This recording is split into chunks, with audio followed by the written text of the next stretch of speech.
for which it stands, one nation, under God, indivisible, with liberty and justice for all. Thank you. Clerk, will you call the roll? Corliss, Here. Halliburton, Here. Morales, Nash, Here. Stead, Here. Lititz. 4 present, 2 absent. Next up, we've got some minutes for approval. Madam Mayor, I move to approve the minutes from work session and regular meeting on April 7th, 2026. Second the motion?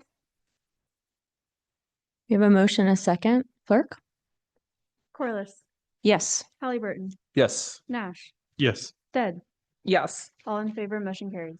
Madam Mayor, before we move into consent agenda, I move that resolution 154-26 be removed from the agenda to be taken up at a later date. Second the motion? We have a motion, a second. Clerk? Corliss, Yes. Halliburton, Yes. Nash, Yes. Stead. Yes. All in favor, motion carries. And then with that, Madam Mayor, I move to approve the consent agenda. Second? We have a motion, a second. Clerk?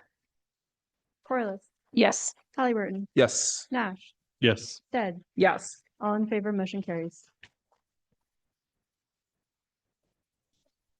All right. I think next we have three ordinances. Yep. On third reading. Third reading. Madam Mayor, I move that for the reading of ORD 8-26, ORD 9-26, and ORD 11-26 be dispensed with, and that the record reflect that they have been read the third time in full.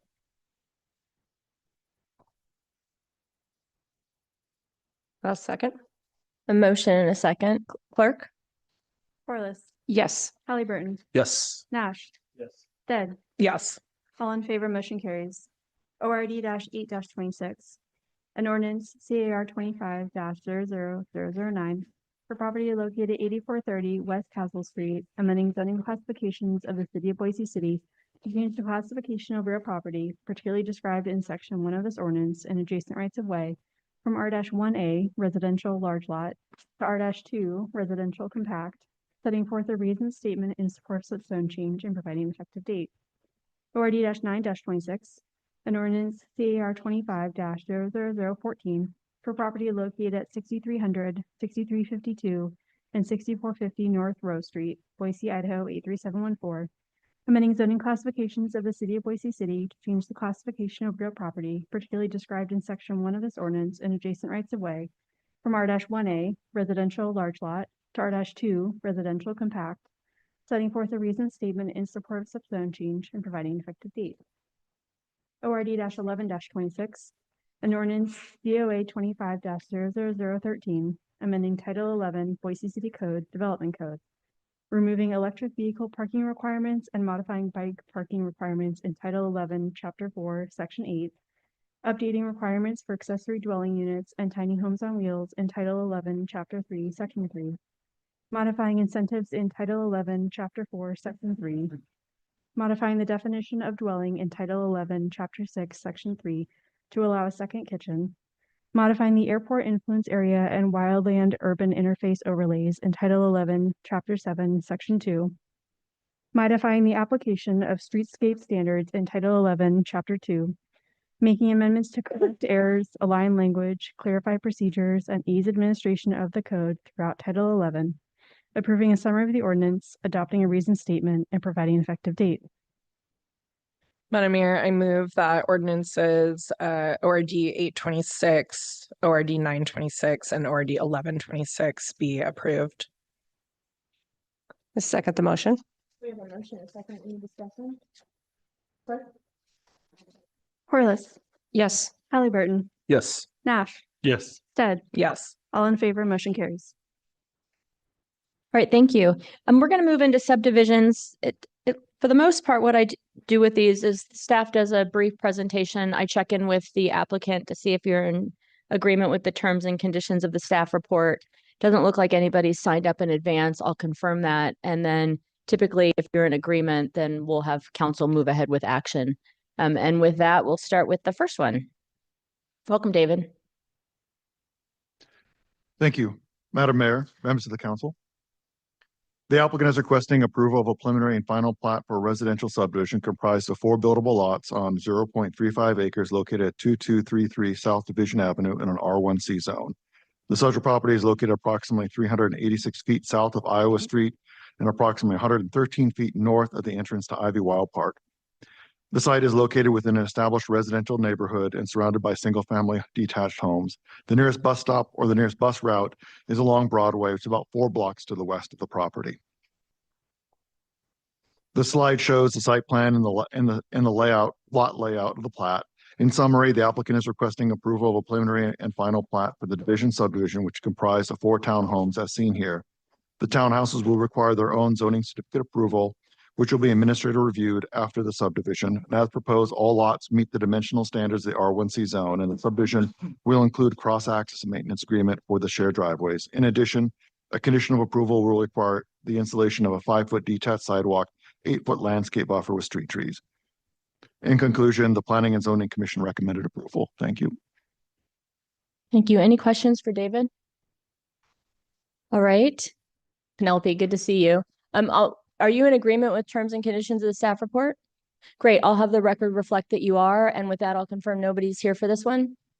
And I'll go ahead and have council take action. Good to see you, Penelope. Madam Mayor, I move approval of SUB 25-47, preliminary and final plat at 2233 South Division Avenue.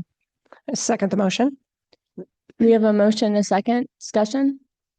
Madam Mayor, just wanted to make note, this seems like a great little infill project, great part of town. I also think that Division has like the weirdest entrance going into a tennis court parking lot of almost any like park entrance in Boise. It's a little weird and confusing there.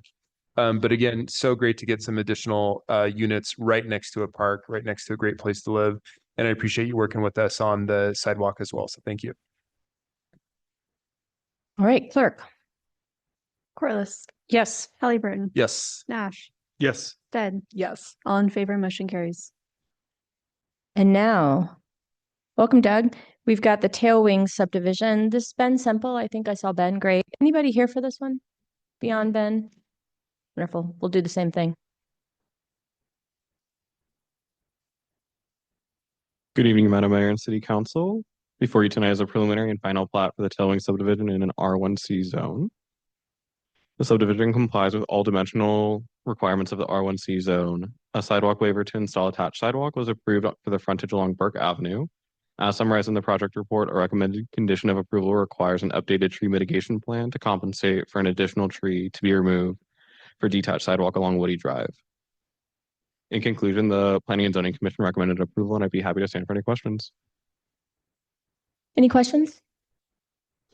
Madam Mayor, no questions. Just wanted to thank staff for some flexibility looking at the sidewalk. This is kind of exactly what we talked about a couple weeks ago of like Point. finding the right spot where it doesn't necessarily have to be detached, working with the developer to do it, detaching the other sidewalk where it does make sense. So job well done.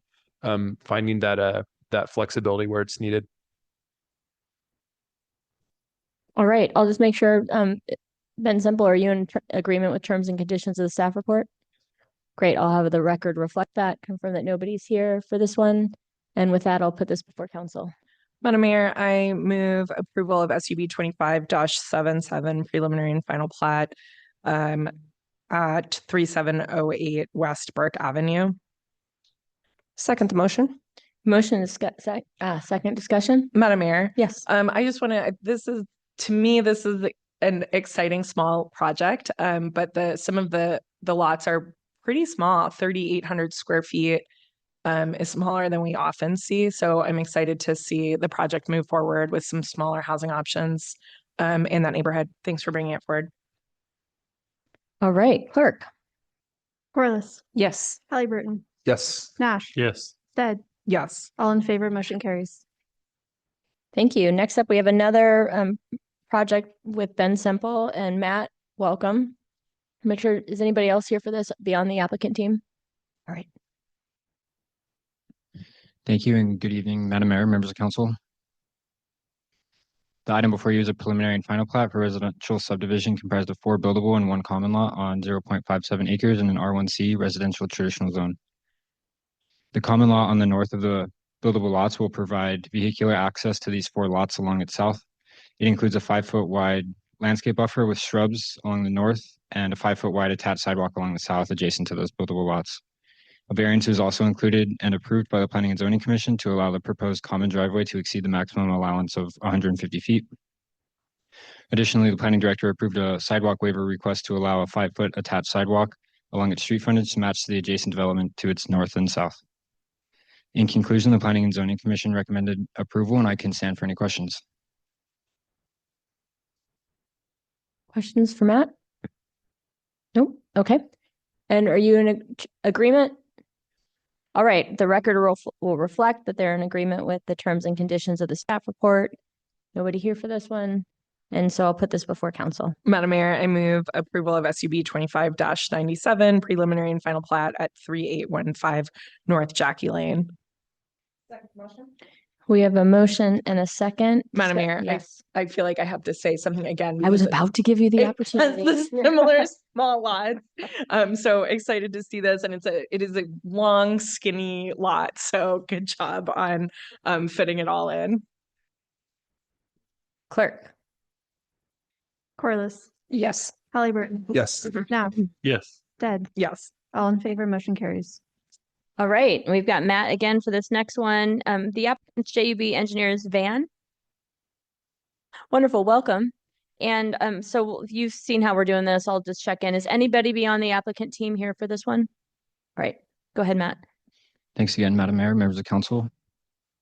The item before you is a preliminary and final plat for a residential subdivision comprised of one buildable lot located at 2521 West Victory Road in an R3 DA HSO residential urban with development agreement and hillside overlay zone. This subdivision is similar to a previously approved subdivision from 2023, which was withdrawn. The applicant proposes a very similar subdivision layout with minor changes. The main change being that the originally approved subdivision contains 3 buildable lots with a public street network intersecting it, which has been replaced with a single buildable lot that's bisected by a public service drive network. The proposed lot conforms with the dimensional standards of the R3DA HS zone. The subdivision is intended to accommodate a 300-unit multifamily infill development and will be subject to design review approval. In accordance with the associated development agreement, it proposes a public street along its eastern side that will provide access to a planned development adjacent to its east, and then it includes an extensive network of public pathways surrounding the site. In conclusion, the Planning and Zoning Commission recommended approval of the preliminary and final plat, and I will stand for any questions. Madam Mayor, I remember this one the first time. And I think that there was like 2 different applications that were coming in like back to back and lots of conversations, about what was happening here. We still have the pathway along the base of is it the New York Canal that's there? Or is that Rinbaugh? New York. Yep. So we still got the pathway going there in the bottom. There was also some, I think, concerns about the exit going on to Victory Road. I can't remember where we ended up, if there was any additional requirements, or is the exit exactly the same as what we had required or what it looked like for the previous application? Madam Mayor, Councilmember Halliburton, thank you for the question. The area that the entrance is located is the same as was previously proposed. And that would be subject to design review approval for the multifamily. I think a main difference here is that there's also an entrance off of that public, the eastern, along the eastern boundary is a public road that will also provide access as well. Great, thank you. And there's no additional application for the lot next to it at this point? Madam Mayor, Councilmember Halliburton, not that I'm aware of. Cool, thank you. Yeah, kind of a bummer just because we had gotten such a long stretch of pathway in there from, one spot to another one, but it's still nice to see the continuation of that. So I'm glad that you were able to keep that in there. Thank you. All right. I will check in with the applicant. Are you in agreement with terms and conditions of the staff report? All right. Thank you. The applicant has said yes. I confirm nobody else is here beyond the team. With that, this one's before council. Madam Mayor, I move approval of SUB 26-4 preliminary and final plat for at 2521 West Victory Road. Second the motion. We have a motion, a second discussion. Madam Mayor, this one it was like an hour and a half long Yeah, it was a meeting. long It was a hearing. super long one. It had a lot to do with a railroad crossing. I think that was further down on Victory, and I think we've got another lot that's in this area today. Appreciate finding a way to move forward on this. This is a great opportunity, great spot to get more housing, and that pathway is such a great part of our Pathways Master Plan. And I know at some point we'll be able to work on the lot that's next to it as well. It was great when we had a couple of those things tied together, but again, great spot for housing. Glad we could keep those pedestrian improvements on a variety of different aspects of it. Thank you. Yeah, Madam Mayor. Yes. I just want to echo Councilmember Halliburton has said is I remember this one coming before council and I kept looking for where's the railroad crossing on here, but it is that parcel next to it. This location is great for multifamily housing. It's really centrally located. A lot of great amenities with bus stops, grocery stores, and happy to see this go forward. So thank you for bringing this to us tonight. All right, clerk. Corliss, Yes. Halliburton, Yes. Nash, Yes. Stead, Yes. all in favor, motion carries. And one final subdivision, we've got David Mosier back up here for SUB 2585.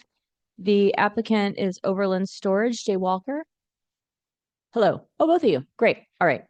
And is anybody here beyond the applicant team for this? Okay.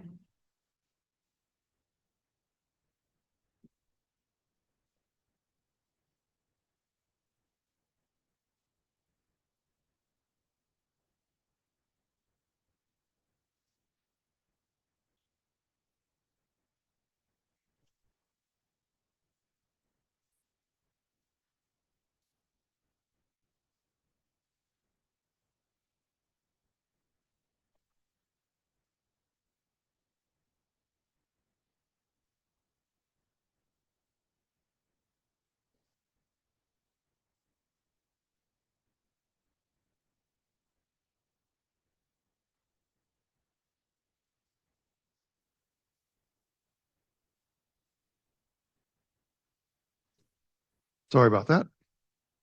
Madam Mayor, members of the council.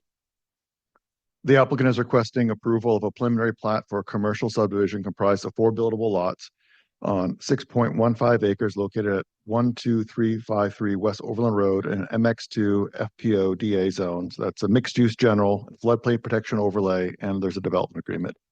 The subject property is located at the southwest corner of the intersection of Cloverdale and Overland Road. The Reidenbach Canal extends along the east side of the property, and the northwest portion of the property is located within the floodplain of 5 Mile Creek. The existing neighborhood is a mixture of multifamily residential uses and commercial uses along Overland Road, with single-family residential to the north and south. The city meridian abuts the subject property to the west.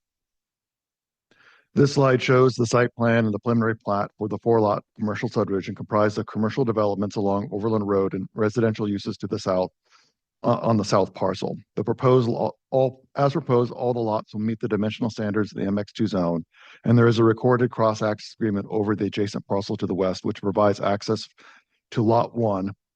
The proposed preliminary plat is consistent with the conceptual site plan of the DA.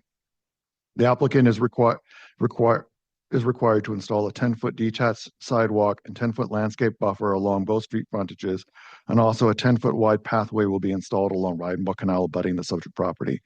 However, the pathway will end at the north side of Lot 1 and then connect to Moldova Way across a recorded cross-access agreement, since the development to the south within the city meridian did not provide a pathway connection.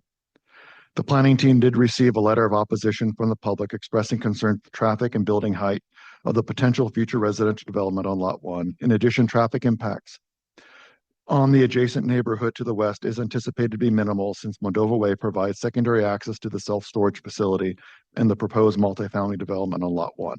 ACHD stated they will grant temporary full access to Overland Road from the site, but this will be restricted in the future. And as for the neighbors' concerns regarding the building height on Lot 1, this is not part of the subdivision application and will be reviewed separately with a different planning application in the future. The Planning and Zoning Commission recommended approval of the subdivision. Thank you.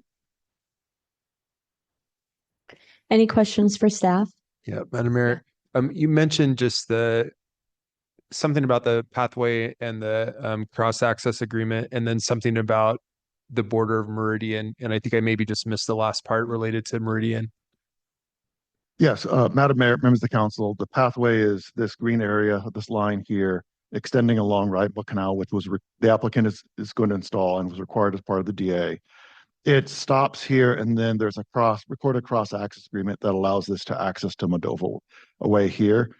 There was initial discussion about extending the pathway south across Lot 1 and then terminating it on the south border. But to the south of this is Meridian, and that area has already been developed with a subdivision. So it would back up into the backyard of an existing duplex. Okay, yeah, great. Thanks for that clarification there.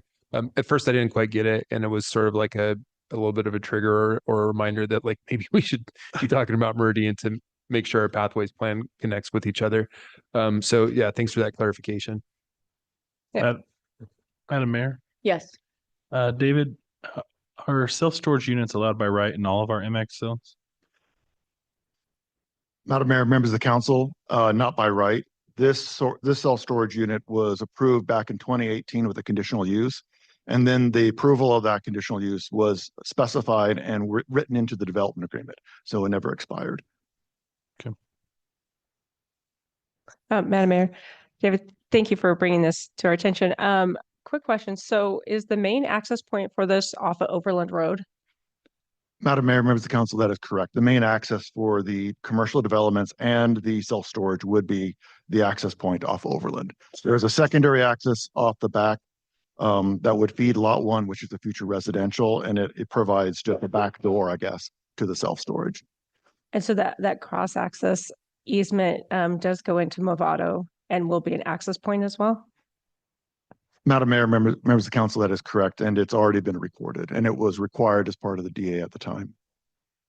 Great. And my only concern is that Overland's a very busy road, as we all know, and with that easement or the access point right there close to that intersection, it seems like it'd be quite a bit of traffic. But I see the approval was here from ACHD granting that. It's a very odd shaped lot.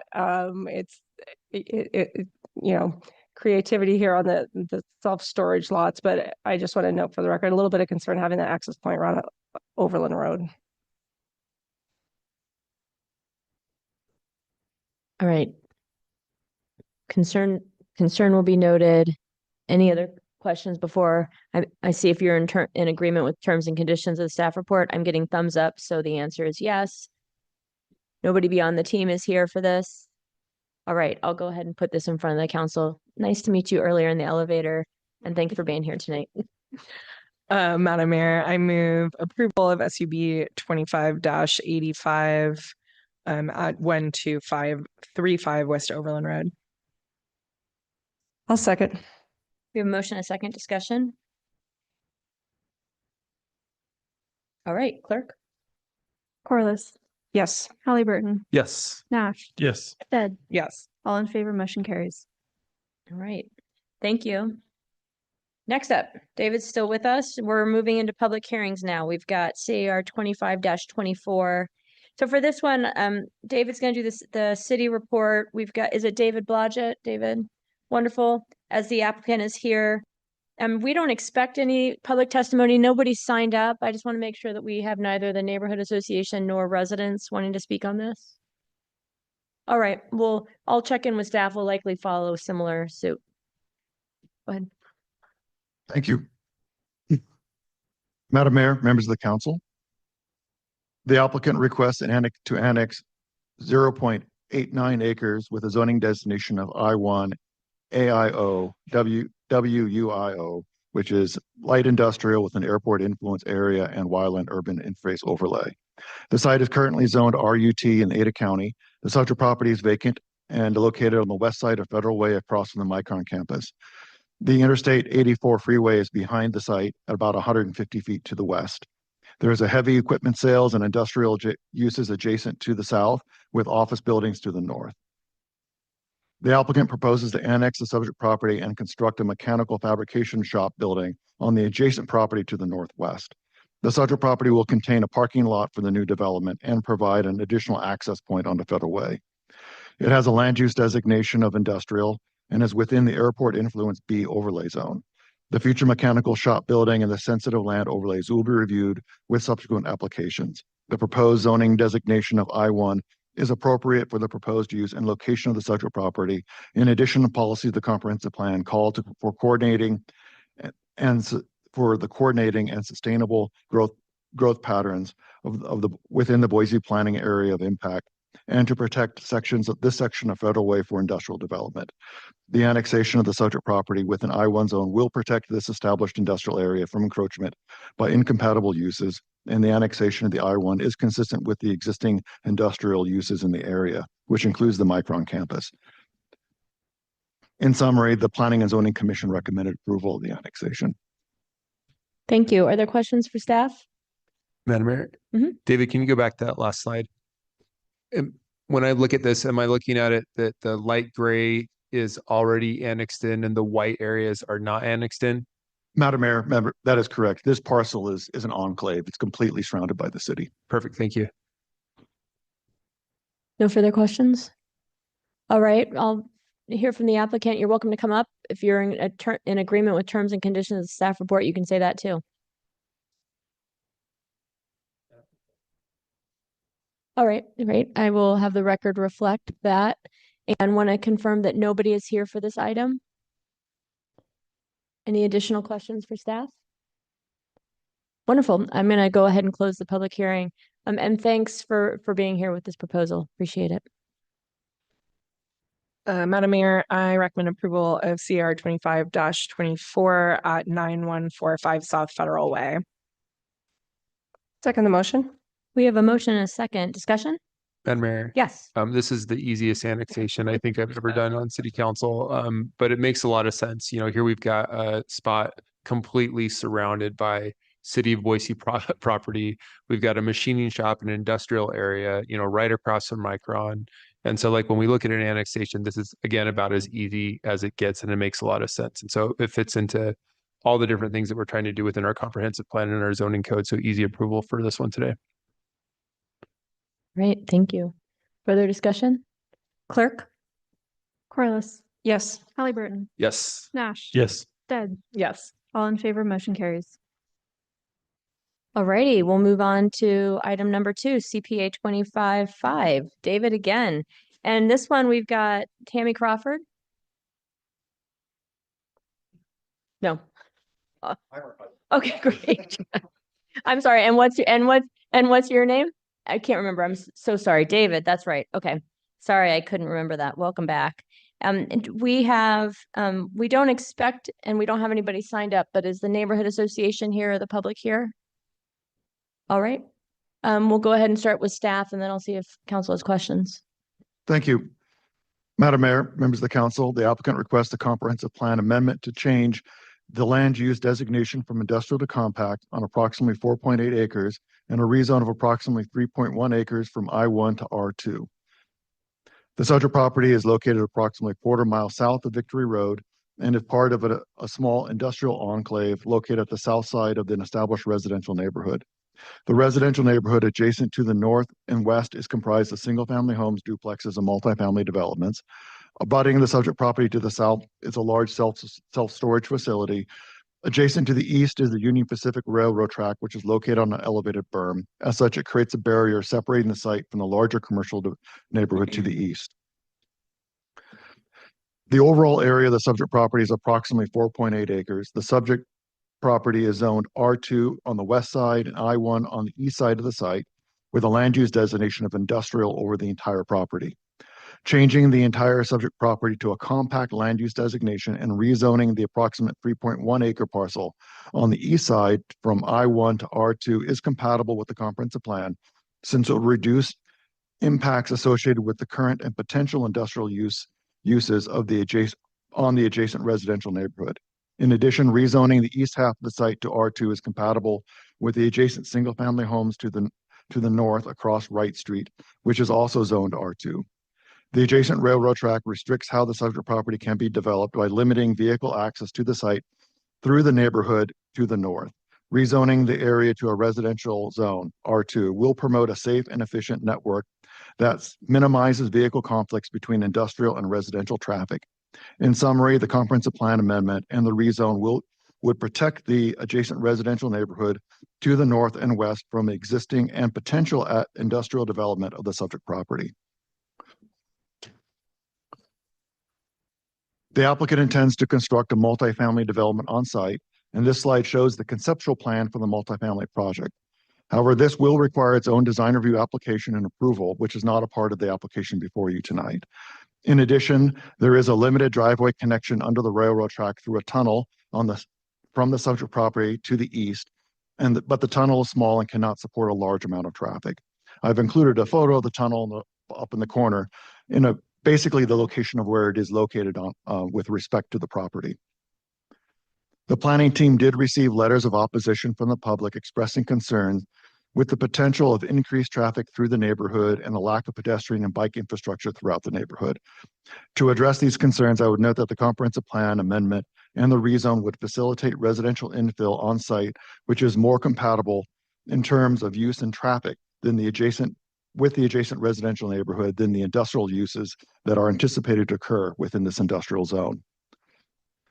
In summary, the Planning and Zoning Commission recommended approval of the comp plan amendment and the rezone. Thank you. Madam Mayor, I have a question. Thanks for the information, David. Can you give me an example of, as it's currently zoned as industrial, can you give me an example of what kind of use that might permit? Under the current zoning, I-1, a trucking terminal would be an allowed use. They would have specific design standards. So would a warehouse facility. They could put a heavy vehicle equipment or heavy equipment repair facility in there. It would be just outright allowed.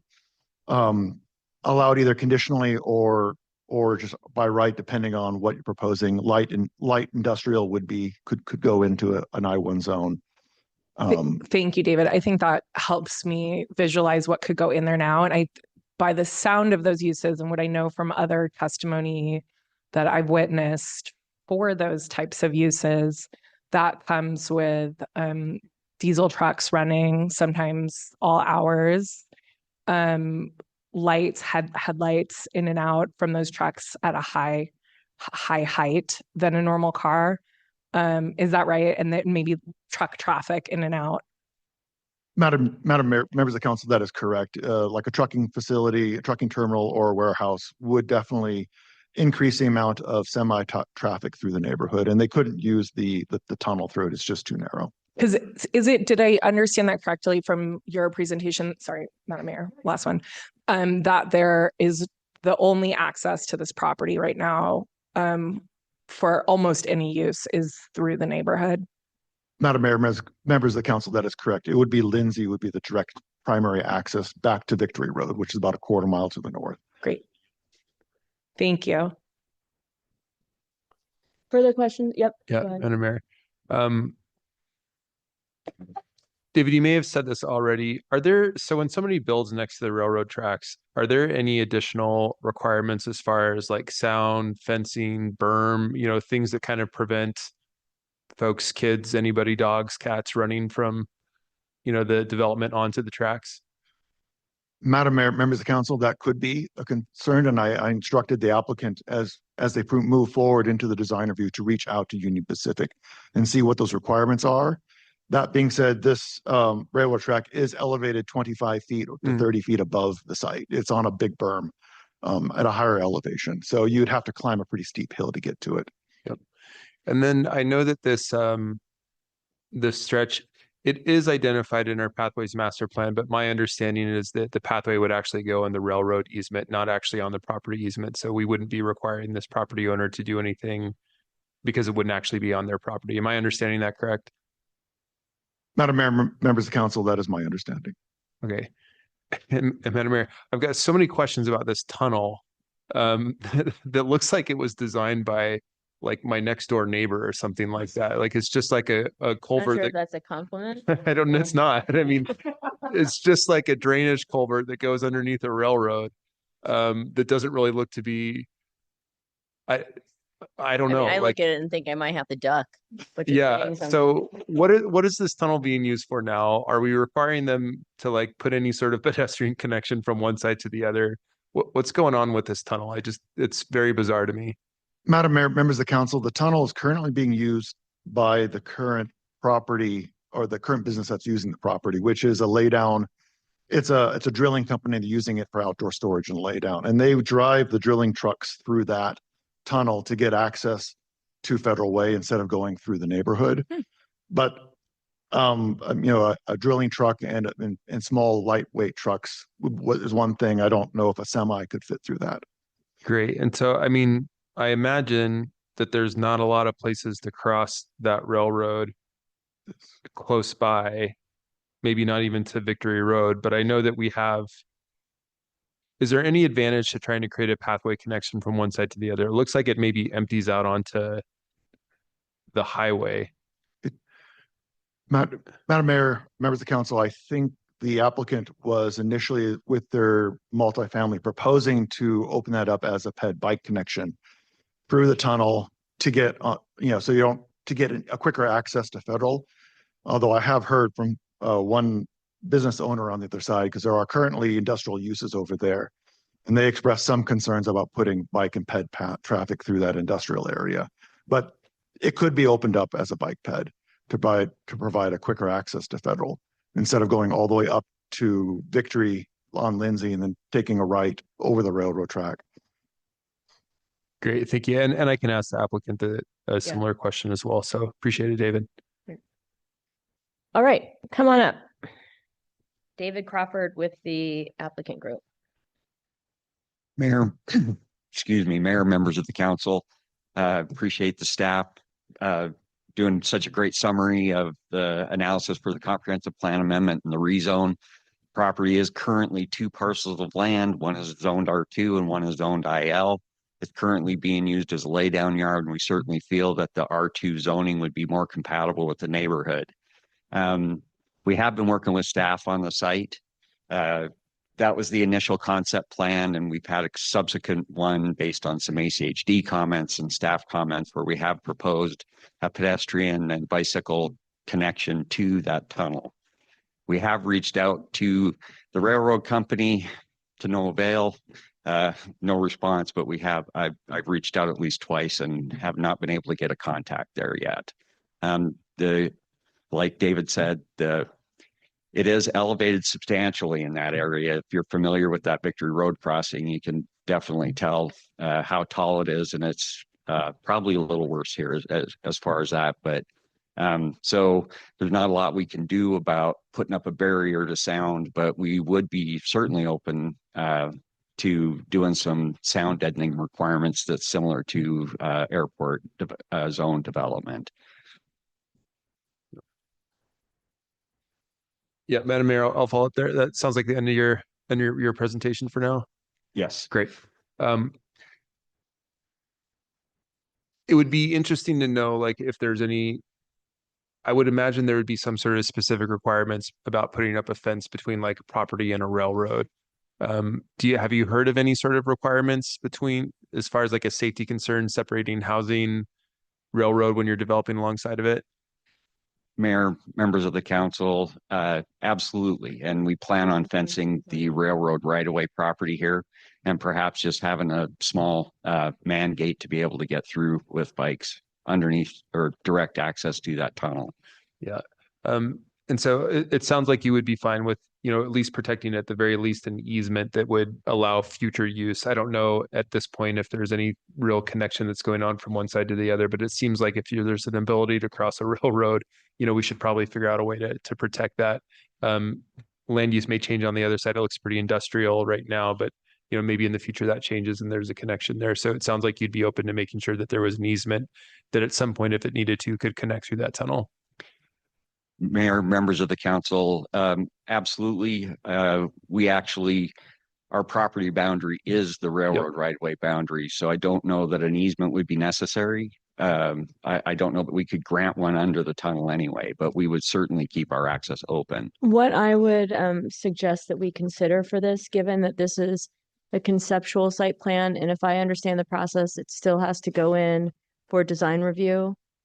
And David, will you talk a little bit about that? And the reason I'm going to ask you to talk about that is I want, given that UP has easements there as well, I don't want us to, we can share, I think it best to share the intent because I don't want us to require an easement in an area that we aren't, that he might not be able to provide an easement because of how it interacts with the UP easement. Yep, and totally. And Madam Mayor, just to be clear, I'm not necessarily talking about the western boundary along the railroad tracks, more along Wright Street as it would Oh, connect gotcha. to Okay. that tunnel. So if we look here, there's kind of a preliminary sidewalk that starts right at the entryway along Wright Street. And if you took that sidewalk, would kind of hit you right into the tunnel. That's actually the area that I'm more concerned about protecting is if so people, whether they lived here or if they live somewhere else, could go down Wright Street and get from one side to the other. That makes sense. And David, where is the tunnel? David Crawford, where is the tunnel on this? I was looking at what I thought was a tunnel. I guess it's a basketball court. Mayor, members of the council, it's essentially at our northeast corner. And so Perfect. Sorry, I didn't mean to cut you off. Go I ahead. just meant to say we have produced a site plan that does have a pedestrian connection all the way across Wright Street to there. Great. Good. And then David, could you just answer my question about process? Sure. Madam Mayor, as members of the council, the next step on this would be a design review commission. It'll be a commission level application at design review. All right. And then so noted in the record, but also that you're already providing pedestrian access is the importance of that to ensure that we can get folks moving from one place to the other, ready for the opportunity in the future to go under that, through that tunnel if possible. Yep. Yeah. Oh, And then Madam Mayor, go just ahead. quick Yeah. while you've got up there, David, any awareness of any sort of sound mitigation that is typically done with residential next to a railroad? Again, it's way up there in the sky, so I don't know that you could build the wall tall enough, but are you aware of anything? Madam Mayor, members of the council, I'm not aware of anything particular for residential next to railroads. They don't happen too often. Yep. Where they're this close. All right. Anything further for the applicant? Is there anything else you'd like to add? No, thank you. All right. Thanks for being here. Do you want to confirm that nobody's here for this one? All right. I'm going to go ahead and close the public hearing. Madam Mayor, I move approval of CPA 25-5 at 3412 and 3414 South Lindsay Avenue. I second the motion. Motion is second. Discussion? Madam Mayor, I think this is the best move for the neighborhood. I think that it makes clear sense to me if the options are industrial use or residential in the middle of residential, that we choose residential. And I think it's going to really improve the pedestrian infrastructure along Lindsay with and Wright Street with detached sidewalks. And I think it's a great use of that space. I think we'd hear a lot more if it was going to be developed as is in industrial. Yeah, Madam Mayor, I'm completely agree with Council President Stead. When I first started the Boise Bicycle Project and moved into the Lust District, it was essentially a shipping yard and a laydown yard. And you would have these big, huge industrial trucks rolling through the neighborhood all the time. And it was loud. There was, pollution. It was scary, walking and riding around. Here we have an opportunity to make it a much more friendly use for the neighbors who are living in this area and potentially a connection that might be able to be used, going underneath the railway at some point. It does seem to me like there is potential noise that you would experience living there with multiple railroad crossings. And that's something that people are going to have to be aware of. And so I just ask, as you go through this process and as we go through this process with staff, noting what potential requirements are out there. And we can probably find that through Union Pacific to try to figure out what is the best way to mitigate this. And then also just from a safety standpoint for, kids and family members who are living there, to try to keep them from playing on the railroad as much as possible. It's definitely where I would have been as a teenager. But appreciate you bringing this forward. It seems like a great way to switch the land use into something that's much more compatible to this area. And I think that there's some opportunities that we can figure out as we continue to go through the rest of the development process. Madam Mayor, just to add the conversation that's already been had and just to state my opinion on the record, would encourage the developer and staff to work together on pedestrian access, even if it's not a particular easement right there, making sure that things that would lead to an easement through there are accessible. So I appreciate the rest of council bringing that up. And I think this is a great project. All right. Corliss, Yes. Halliburton, Yes. Nash, Yes. Stead, Yes. all in favor, motion carries. And now we've just need to have a motion on 2515 CAR 2515. Madam Mayor, I move approval of CAR 25-15 at 3412 and 3414 South Lindsay Avenue. Second the motion? We have a motion and a second, clerk? Corliss, Yes. Halliburton, Yes. Nash, Yes. Stead, Yes. all in favor, motion carries. Thank you. Okay, next up, hi Jesse, welcome. And we have CAR 25-3. We've got Jesse Lyle, who's here to provide the staff report. It looks like Becky McKay is here with the applicant team, Engineering Solutions. And I see Kim and Timothy Strauss are here. You're representing the Neighborhood Association this evening, so you'll have more time than your usual 3 minutes each. So after we hear from the city and then the applicant, I'll come to you guys and welcome. It's good to see you. And then, is anybody else here for this item? You think you are? This is the last item. Yeah, okay. If you're here for something, unless you're here on the wrong night, this is your chance. So after we hear from the Neighborhood Association, I'll open it up to members of the public to share their testimony. And then after that, we'll see if there's questions of staff again, and then go back to the applicant team for closing remarks. And I'll check in to see if there's anybody online as well. And with that, go ahead. Good evening, Madam Mayor and council members. The item before you is CAR 25-3 and SUV 25-12. This is a request to rezone approximately 8.65 acres located at 9744 State Street from R1A to R2, and a preliminary plat for a residential subdivision comprised of 78 buildable and 14 common lots on 18.9 acres. The full subject property is shown in red on the screen, and the hatched area on the screen is the area of the rezone request.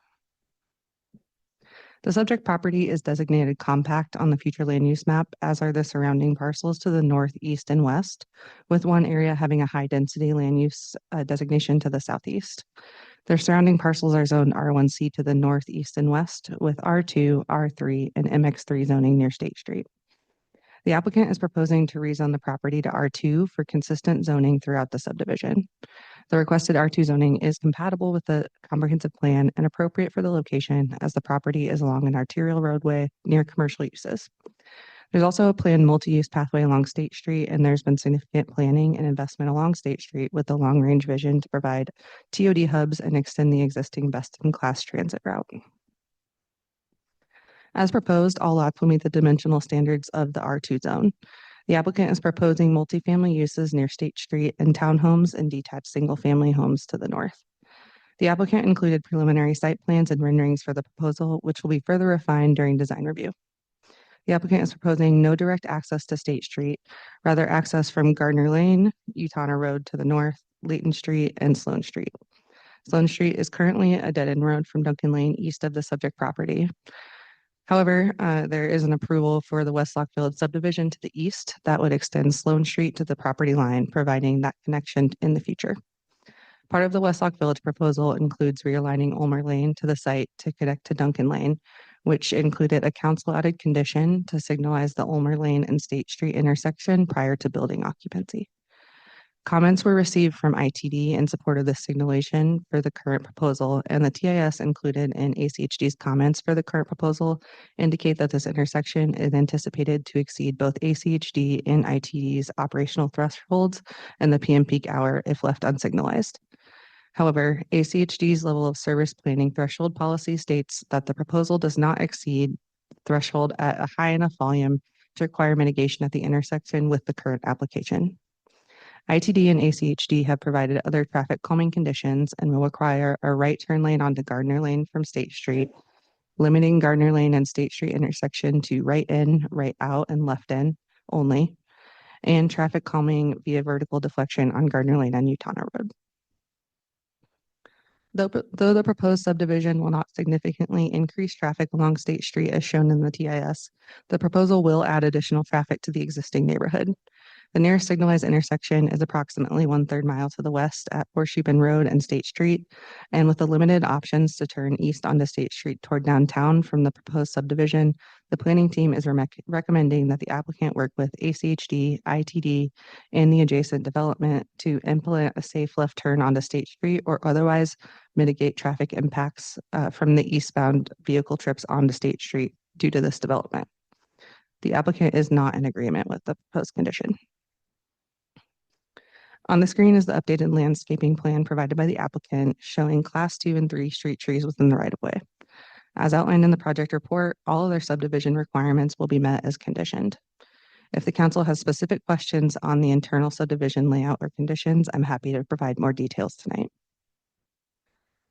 Comments were received from the public and the neighborhood association with the general concerns outlined on the slide, including concerns of density, traffic impacts to the neighborhood, especially along Utana Road, access to State Street, and privacy and skyline impacts. The current design focuses density along State Street. However, no direct access to State Street is allowed. Conditions of approval from ACHD and ITD require traffic calming and mitigation measures, as does the recommended condition of approval to work with ACHD, ITD, and the adjacent development to address the impacts of vehicles from this development traveling downtown along State Street. Additionally, the development code does not require fencing for subdivisions, nor does it regulate view sheds aside from the height limits of the zone. In conclusion, the Planning and Zoning Commission recommends approval with the revised conditions shown on the screen, and I'm happy to answer any questions. I also have ACHD available online to answer traffic-related questions.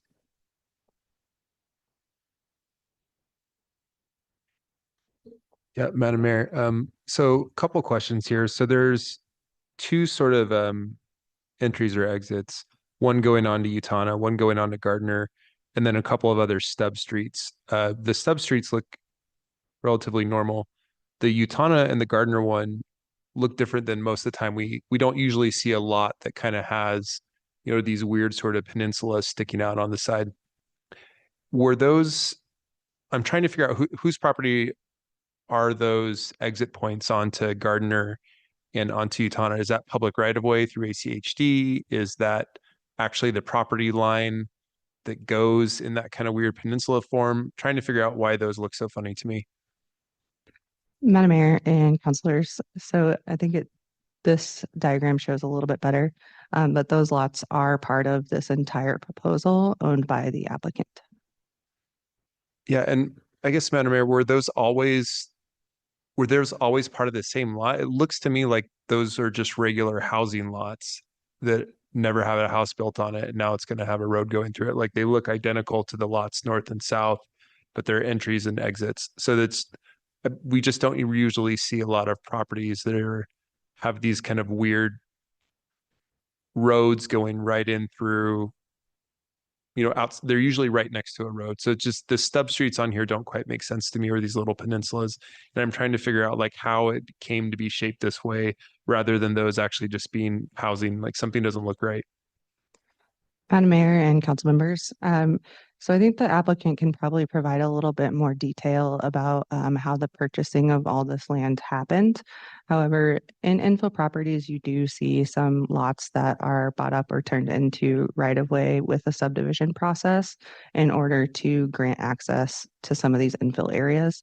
Yeah, and because this is a large infill project, there is a relatively connected roadway network proposed internally, but this is how they get access to that. Great. And then maybe just kind of a follow-up there. Appreciate the explanation there, and I'll definitely ask the applicant about it. Typically when we see, even in a large infill development or a subdivision development, you know, maybe like one or two different entryways. And this one, it looks like we've got 4. And so I'm curious if that's a requirement, if that's needed, if it makes sense to have this many entryways going in and out of all the different neighborhoods, or if there had been any conversations as far as trying to direct, you know, all of the traffic to Gardner, Layton, and Sloan instead of up to Utana. It just seems like there's a lot of different, you know, in and out points. And yes, it usually makes sense to make sure that there's a network and a grid. But like with the entry point going out onto Utana, that's awfully close as far as Gardner Lane when we look at a grid. So I'm just wondering if there was any sort of conversations about the design of the entry and exit points and if they needed to have all 4 of them, or had there been conversations about having less? Madam Mayor and council members, this is a relatively large site, almost 19 acres. And so having multiple ways for vehicles to enter and exit, especially if you're looking at the multifamily traffic versus some of the single family traffic, is something that we do try to provide just with the additional connectivity points. I don't know if there was any conversation between the applicant and ACHD about a minimum number of access points. However, just generally, we do encourage connectivity to provide different routes for residents.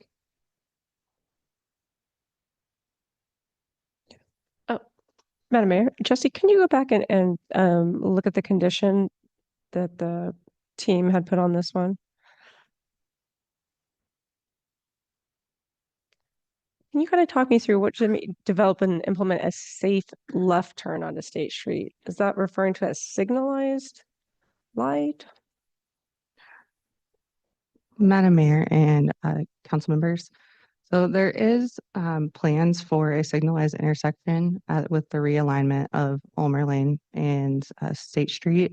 That's shown in green. And that is something that was conditioned by council for Westlock Village subdivision, which was approved a couple years ago. And so once there is that signalized intersection and the extension of Sloan Street, that can take some of the pressure off of the rest of the neighborhood in this area for, the approximately 600 units between the 2 subdivisions that would be in place here. However, the condition was left a little bit vague, as there could be other mitigation measures to kind of help keep some of the traffic impacts from the existing neighborhood. Madam Mayor, Jesse, can you maybe talk us through some of those mitigation possibilities for this? Madam Mayor and council members, so really the experts here would be ACHD and ITD. There are, other opportunities to partner with adjacent developments if that's something that could be worked out. However, Utana Road is fairly narrow and doesn't have any curb gutter or sidewalk or really any pedestrian facilities. So I think looking at the subdivision area and the existing roadway infrastructure, I think there are opportunities for the applicant to provide some mitigation, whether that be some improvements along Utana, whether that be working with adjacent applicants. There's other opportunities as well. Jesse, thank you. All right, we'll hear from the applicant now. Welcome.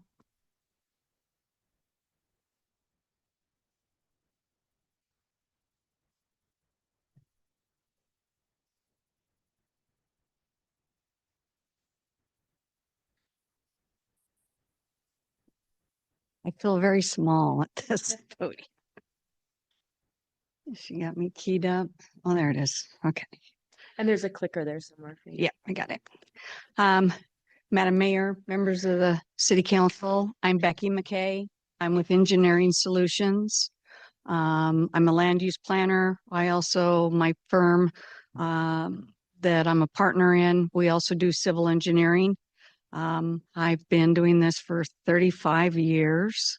So I started out with Mayor Kempthorne. That's how old I feel. That's how far back I go. I deal with development projects throughout the valley, mostly in Meridian, Nampa, Caldwell, Cuna, Eagle. And it's rare that we have projects, obviously, of this magnitude in Boise. So you don't see me very often because I'm in other jurisdictions where we have greenfield development. I'm here this evening representing Challenger Development on this particular project that's before you. Let's see, where do I have to? This way? Yeah, towards the speaker. Oh, that way? That's what I was told. I'm pointing. It's not doing anything. It's stuck. Oh, there it goes. So as staff indicated, this is the old Franz Whitty nursery. Just to give you a little history and location, it fronted on State Street. It had an existing approach directly on State Street. The nursery was there from 1978 till 2021 until it moved to Nampa. So the property was sold to one of my clients. And so we started meeting with the agencies about access, and it became very apparent that direct access to State Street, that was a historical access, not a deeded access, and that we needed to have interconnection throughout the neighborhood in order to make the project work, so we can send the traffic into different directions. So, Madam Mayor, Councilman Halliburton, to answer your question, my clients did acquire the property going north. It was a parcel of record, a legal parcel of record going north out to Utah. Utah is designated as a local street intended at some point in time to be upgraded as a collector and for a major bike artery going to Old Highway 55. My client also bought a parcel out to Gardner Street. And then we started meeting with the city of Boise. This has taken many, many years of working on this with the city and with ACHD and ITD. I met with CCDC because this is an urban renewal district. There was also the State Street Corridor Transit Oriented Development Plan. There was a Northwest Boise neighborhood plan that was not adopted by the city, but it was out there. So we wanted to make sure that we had all of our foundations as far as what the city wanted to see along this corridor. Initially, the staff said we want to see a minimum of 20 dwelling units per acre. I pushed back on that. I said, that can only be achieved if it's all multifamily. And looking at the comprehensive plan in this Northwest plan, it indicates diversity. So I said, our plan is, I have a lot of single family dwellings that abut this particular project. So I want to have some transition in densities, some compatibility, so that this is not just 3-story multifamily on the whole project. And the staff pushed back, and we just kind of kept going. And then the Westlock Village went through and they said, well, they're 24, 25 dwelling units per acre. They're going R3. And I said, well, we only want 3-story multifamily. And then we want to have cottages, single family, and townhomes. The property was annexed back in 2015. And at that time, it was R1A. When you guys adopted your new development code, then the front portion or the southern portion became R2.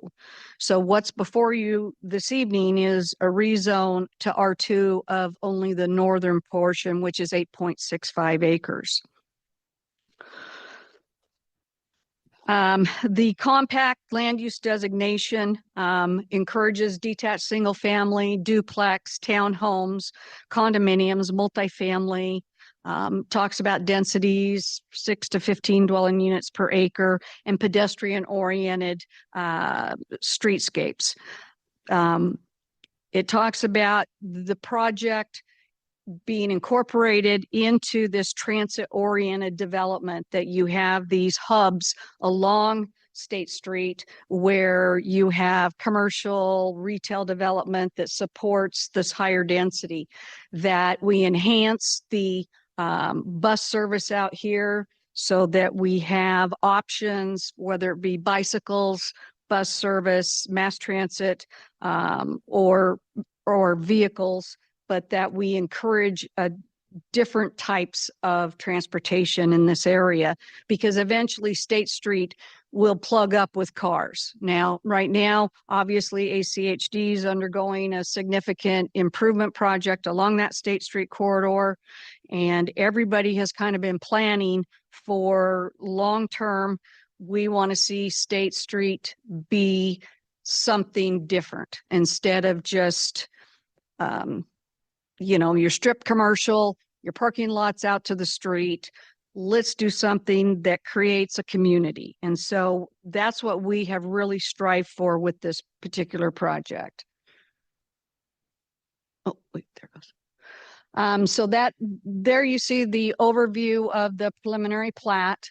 It's a 3-phase project. The first phase would be that which you see to the north, which would be the townhomes and the cottages. And then we would have a second phase would be part of the multifamily. And then the third phase there would be multifamily also. We believe that obviously the R2 is consistent with what we're seeing through this corridor area. We've seen a big transition. You have the silos and other multifamily projects, which are fourplexes. So there's a variety of 2 stories, 4 stories, and a diversity and density. There are obviously utilities to this site. There's sewer, water, obviously power, gas, etc. So this is technically an infill site, as we call it. And one of the things that we wanted to do was to make sure that this kind of gives you a blow up. You can see the townhomes. Those are they're units of 2s, 3s, 4s. So we tried to have a variety of those. It's kind of hard to see. And then the multifamily, like I said, those are only 3 stories. When we met with the neighborhood, there were about 35 people. It was at the elementary school. The Northwest Neighborhood Association was there. Some of the things we talked about was they appreciated the 3-story. They asked that along Matlock Place that we replace the aging wood fence. We did agree to do that. And then we talked about interconnectivity. This is a pathway plan that we created because that was one of the things when we went before the Plan and Zoning Commission. They said, you're talking about pedestrian interconnectivity with the 12-foot multi-use pathway along State Street.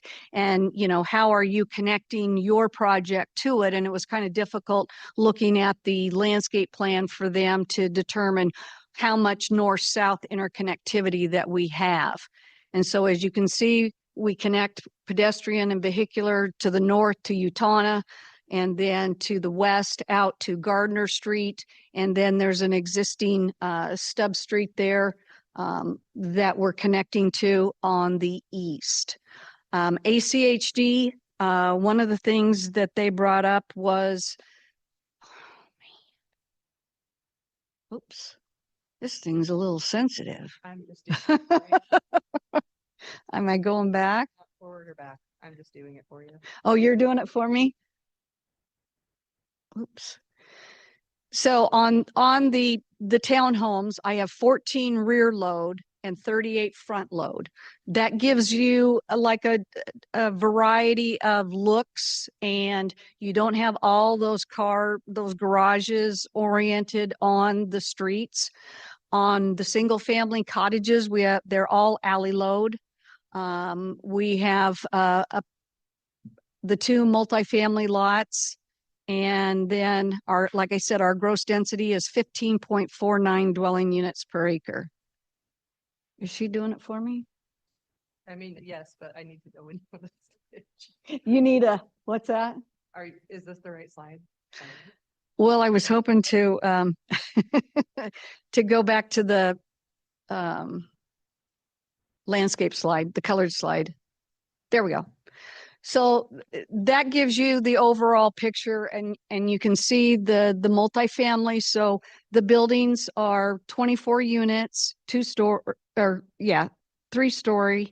and they're oriented towards State Street. And that was one of the things that the staff encouraged us. You know, we want the buildings oriented up to State Street, and then we want a significant amount of open space. We have a clubhouse, pool, playground, and then they wanted good pedestrian interconnectivity to the north. And you can see that on Layton Street. Can I point? There we go. ACHD, this is a stub street called Layton. ACHD wanted this to go all the way through to Gardner. I have no front-on housing on Layton, so it will allow for it to kind of function like a collector roadway. All of these townhomes here are rear loading, and this is the front of the townhome. Then Sloan Street stops right here. The Westlock Village will extend Sloan, and then ACHD wanted this to be a public street teeing into Layton. So one of the things that they've been doing is trying to improve the interconnectivity within this section. This neighborhood, you know, is very old. I saw some plats like clear back to 1933. And so it lacks modern planning, pedestrian access, and so forth. So the burden is upon us as an infill project to try to allow different options for these neighborhoods for access and pedestrian networking. You can see here we have the alley. These are all public streets. We do have one common drive. And then here I did a 24-foot, that's a public street, but it's all single loaded. We have a pocket park here. Pocket Park has benches, and it has a picnic shelter, and we have a pickleball court. Yeah, go ahead. We're about down. All right.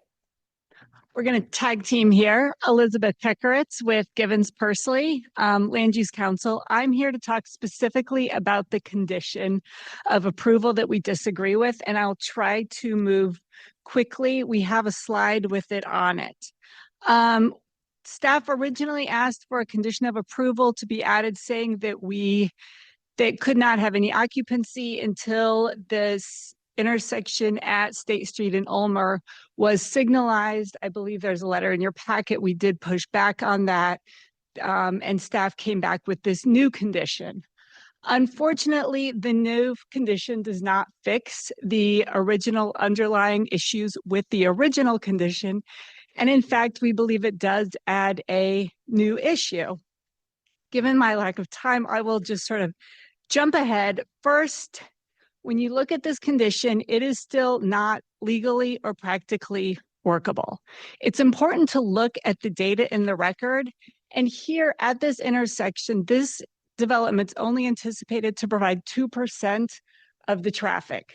ACHD policy has a threshold where if you're not responsible for 10% or more of the traffic, you don't have to there's no mitigation required, because it's really considered a regional traffic issue at that point in time. This intersection is currently, by ACHD standards, they believe that there currently needs to be one improvement made to it that's on the south side of the road to bring it up to par for current conditions. And with background traffic by 2030, they anticipate that this intersection will not be working, not even adding in this development.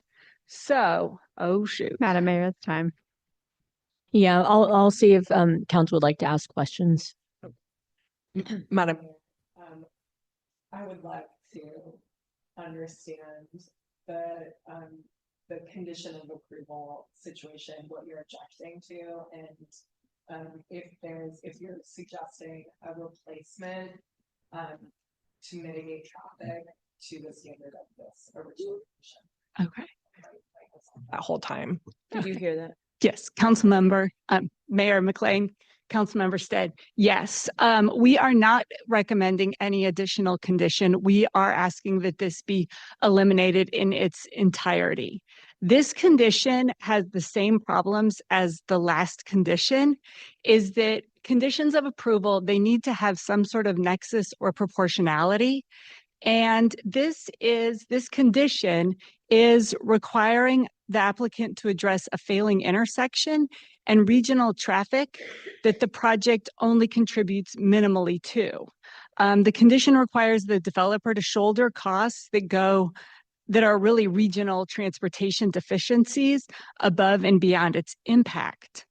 All of the other intersections and roads are operating acceptably per ACHD and ITD policy. And so having this sort of open-ended condition and that's not tied to discrete concrete numbers or policies, it doesn't work. We've met with and we've agreed on all the other mitigation that ACHD and ITD have required, but those are also based on concrete objective standards, which is why this condition is actually it's in a lot of ways worse than the first condition because it's so vague and open-ended. There's no objective standards, no defined scope, and there's no way for us to measure compliance on this. Staff believes that this allows for creativity, but I think Councilmember Corliss was right on track when she asked, well, what are some examples? We don't know how to meet this condition other than signalizing that intersection, which is outside the scope of what we should be required to do practically and legally. And so we just don't have an answer for this. It's really an impossible, just an out there condition. Conditions have to be clear and definite. And this is not. It's entirely subjective and it's unknowable how we would meet it, what would be considered approval. You're satisfied?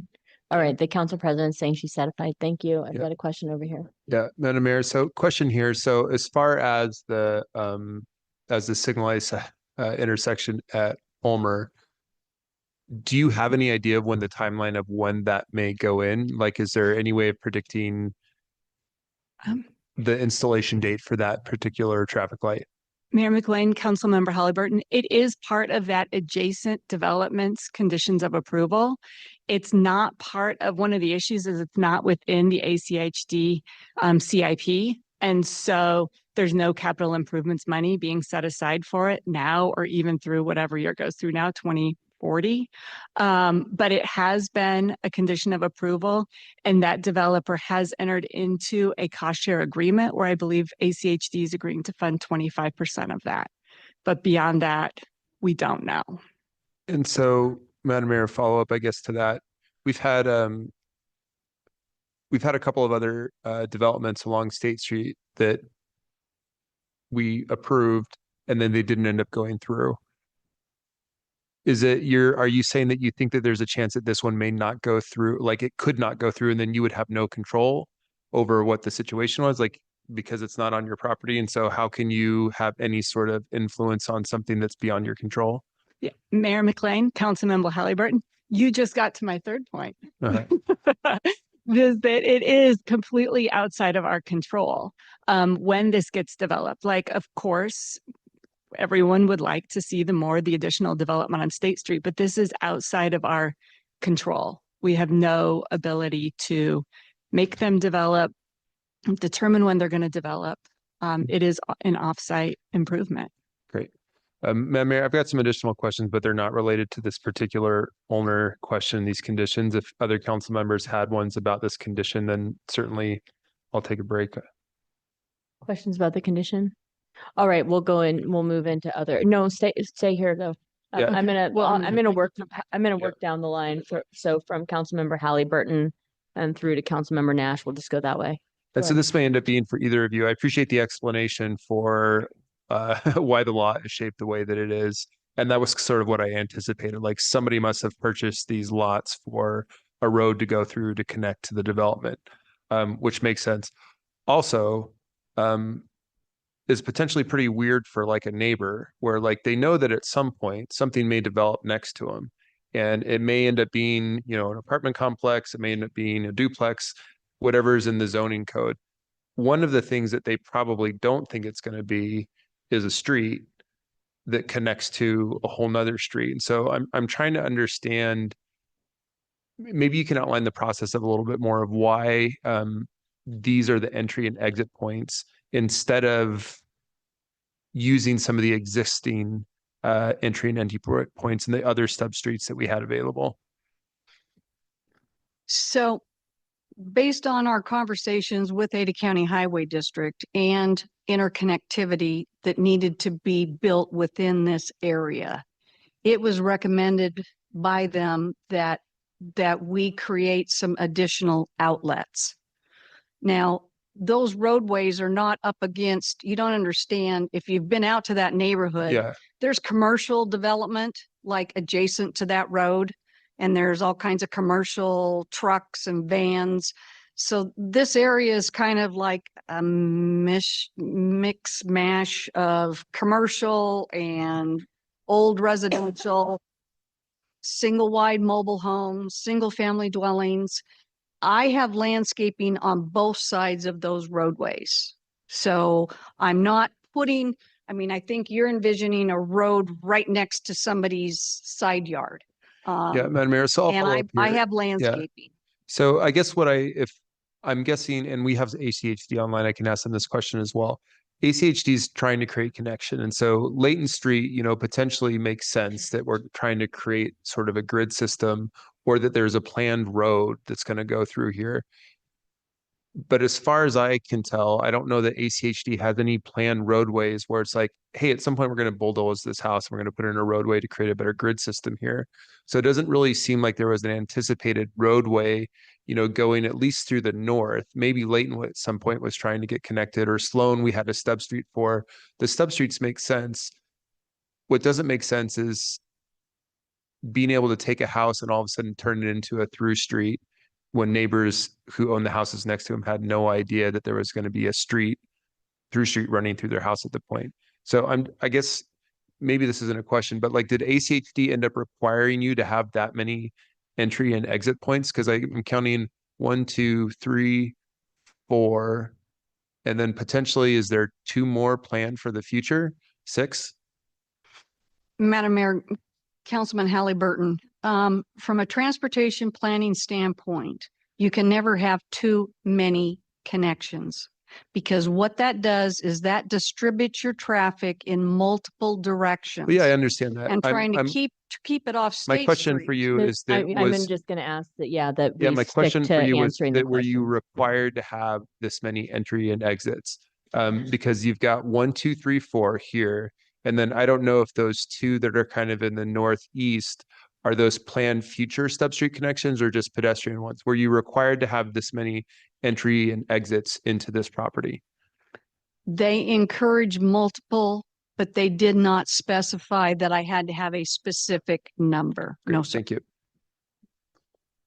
Madam Mayor, yeah, thank you.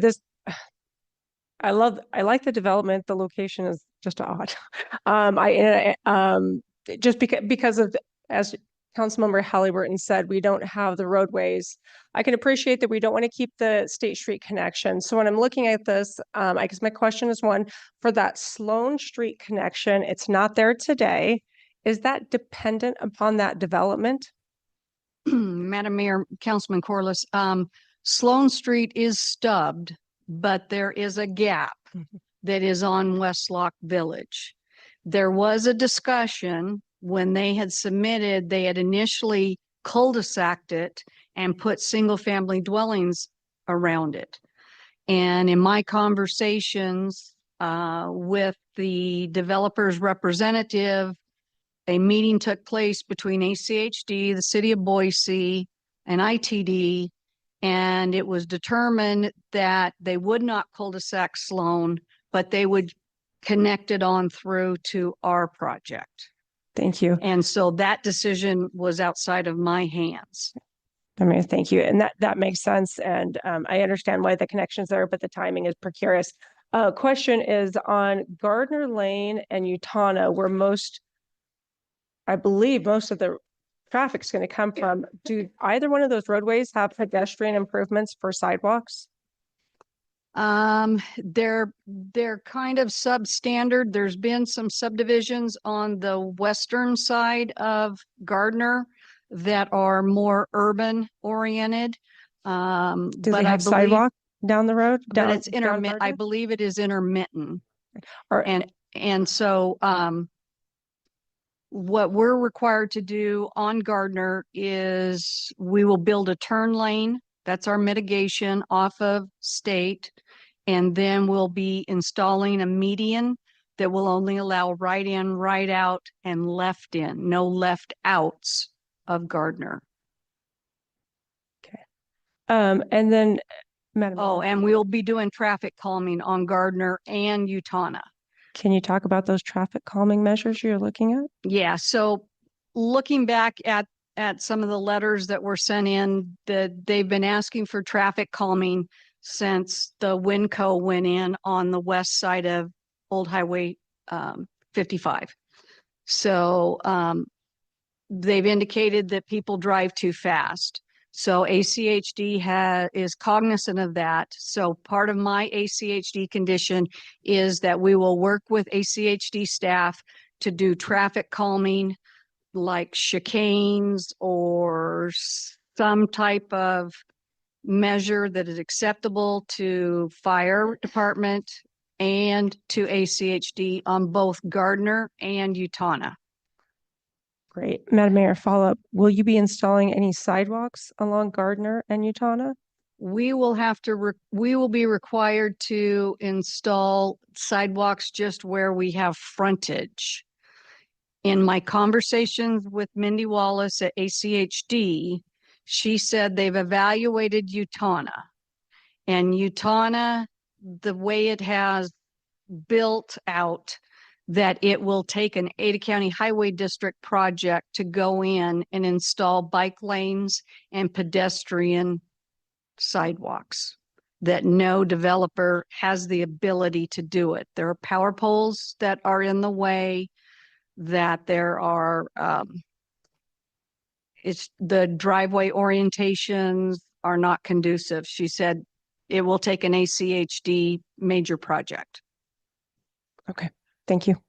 Madam Mayor, if I can follow up to that one, I mean, unless there's more coming down there and I'll take my turn. Yeah. So I really appreciate what you're trying to do here. I do actually appreciate the step down, the townhouses, the single family, the multifamily there. Like, this is the kind of development that I think we do hope we want to see sort of in this area. The problem is that typically when a development of this size comes in, there is a benefit to the public in that the street infrastructure gets significantly improved. Here, because it's sort of tucked in behind all these houses, then all the traffic is now going out onto these streets with actually no street infrastructure improvements. So not only do you have these cars that are coming out, you don't have any improvements that are on the road. So the question is, has there been any conversations about, I know that you talked a little bit about traffic calming, but other ways that you're working with the ACHD, funding that you're putting in for safety improvements, any sort of commitments where, since you're not actually having to put in surrounding infrastructure other than State Street, that you're putting funds or effort into other safety measures throughout the area? Madam Mayor, Councilman Halliburton, this particular project will generate approximately $714,000 in impact fees. I did ask ACHD if those monies could be allocated to, like, the Duncan realignment signal. And I was told, since it is not in the CIP, that we are not eligible for any impact fee credits. So any participation in that realignment, the signal, we would be double dinged. We'd pay twice. No, that's a good answer to a hard question. I think that that's sort of where some concerns are emerging here, but I appreciate that answer. Thank you. Madam Mayor, couple of questions. One, you had mentioned an urban renewal district. And maybe I missed the context of it.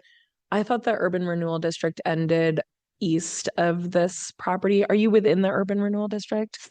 Madam Mayor, Councilman Steed, yes, we are. Okay. I did, when I did my pre-app with Boise City, I think I did 3 or 4 pre-apps. They recommended I meet with CCDC, and I did meet with Kevin Holmes when he was at CCDC. And he confirmed that it was within that boundary. Okay, great. Thank you. And then you also mentioned pickleball. It looks like it's on the edge of the subdivision. What is just to the west of that pickleball court? There is a single wide mobile home that is adjacent to Gardner, and then there's another home that is right up against Gardner. Then they kind of have pastures behind their homes. So likely Directly to the west. housing someday. Right. Okay, thank you. I think maybe I have a follow-up question about that with staff. Do you want to ask the applicant anything related to movement? Yeah, I mean, I think the reason some of us are sensitive about pickleball is because the city's seen a lot of complaints with pickleball near homes. And it does look like it's close to homes that you're building, but I guess even more important to me would be homes that are not within your subdivision that are on the outside. It sounds like there is one existing home there with the potential for future redevelopment for other homes. Would you consider relocating it further into the property? Madam Mayor, Councilman Steed, what we talked about with our client, that if it was objectionable to the council due to noise, that we would try to do maybe a playground. We have a picnic shelter, we have picnic benches, we have grass area, do something like a playground. Thank you. Okay. Yeah. I don't hate pickleball at all, but it's become very burdensome for neighboring residents. So I want to be mindful of that. Yeah, we're being pressured by the pickleball community that we need to include these in our projects as much as possible because there are so few places for people to go. And its popularity is gaining steam. My understanding is there's certain paddles and balls that aren't as noisy. And we'll move on to the Thank next you. topic. Those are the That's- questions I had. Yeah. Thank Okay. you. All right. Does anybody, I think that's it for you all. Are there questions for staff before we hear from the neighborhood Madam Mayor, association reps? I do have Yes. 2 questions for staff.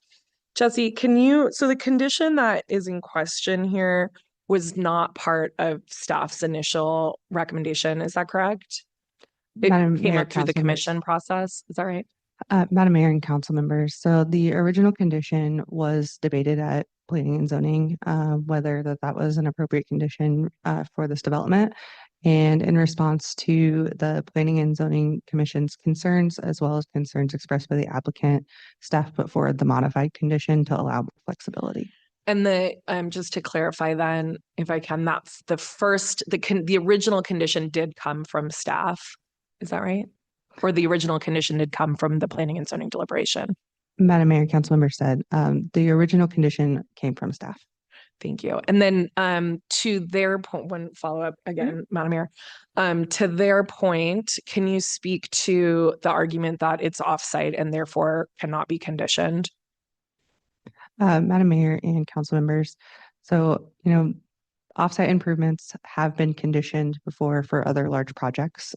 So, defining the reason for it is important, and just because of the impact of traffic from 300 additional units for this development and an infill area that doesn't have a really built out roadway network, staff did think it was appropriate to have the applicant do some additional mitigation for the area.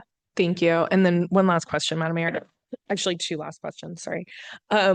So they mentioned that on Layton, ACHD said it can't be improved for pedestrian access, I think is what I had heard from them, that there's power there and ACHD told them that they can't improve Layton with sidewalks or Utana.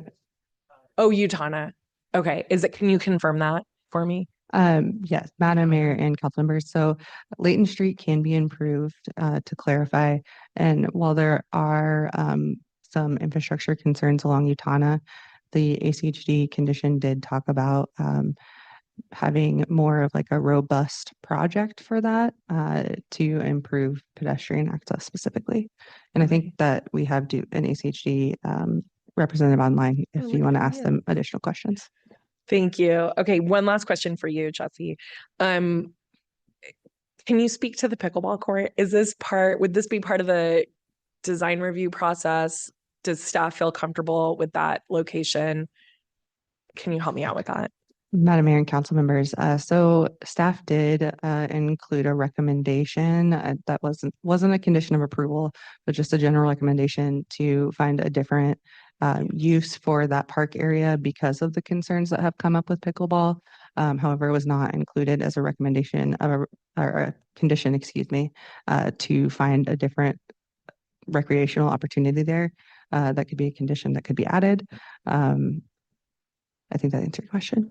Yeah, and I guess one follow-up on that. If the property to the west ever redeveloped and homes were built and then they hated the pickleball that was in the subdivision that they didn't even have access to use, would there be recourse at that point that the city could then step in and make a change in that? Or like what kind of control would we have over that after the fact? I'm just wondering, is that something that's better? If I'm concerned about that, is that better something that I could address now or could be addressed later on down the line? Madam Mayor and council members, this would be a park area that's owned by the HOA and owned and maintained by the HOA. So there's definitely limited options for city enforcement later besides, like following general noise ordinance rules. So if there's a concern about the pickleball specifically, this would probably be the best recourse to address that. Okay, thank you so much, Jesse. I think those are all the questions I had. Madam Mayor, I see ACHD is on the line. Is it? Yes, you're welcome to ask. Okay. Hi, Erin. This is Kathy Corlos. I wonder if you can kind of walk us through, we see in the report that the subdivision will contribute about 2% of the total traffic utilizing State Street and Ulmer intersection. Can you equate that to cars or what does the 2% equate to? Madam Mayor, City Council, Aaron Williams, Planning Supervisor for ACHD. Based off the applicant's traffic impact study, ACHD could not require them to make the modifications. And when you talk about the percentage, that's the amount of vehicle trips per day per household. Great. Madam Mayor, Erin, can you tell us how many of those trips per day make up that 2%? Madam Mayor, City Council, one sec.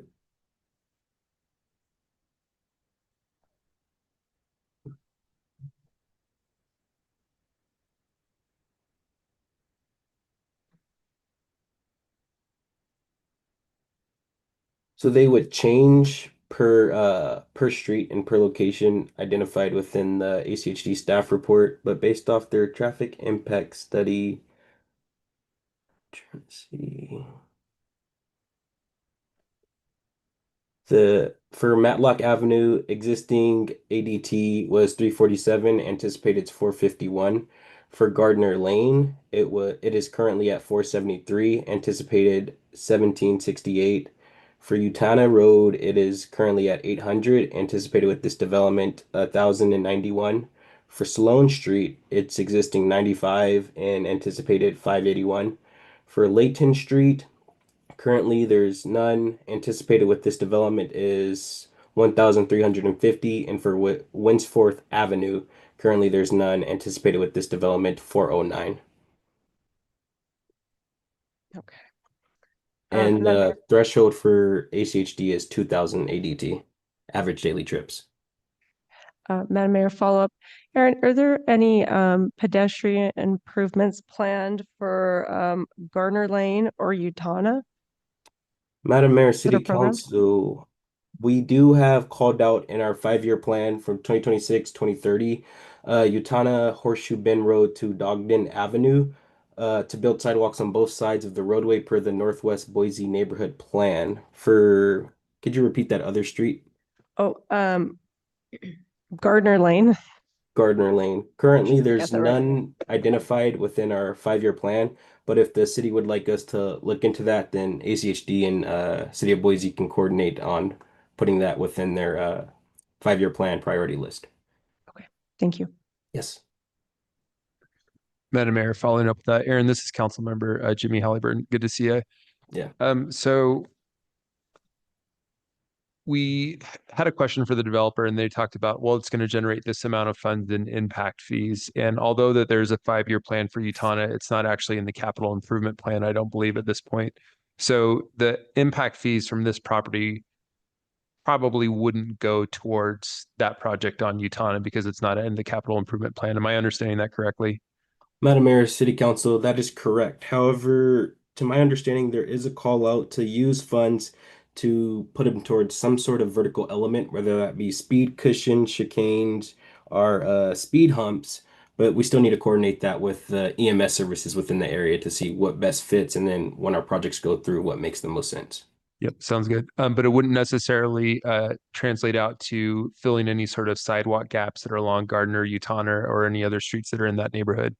Madam Mayor, City Council, you're correct on that. It wouldn't. Great, thank you. Yep.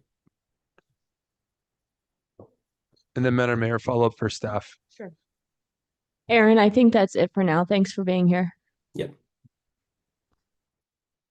So when we approve the property next door, we're getting improvements on State Street. We're also getting pedestrian sidewalk improvements on Duncan. There's benefit for the neighborhood because these streets are getting safer for them to walk and bike on, and addressing some of the safety concerns that maybe are generated from the extra vehicle trips per day.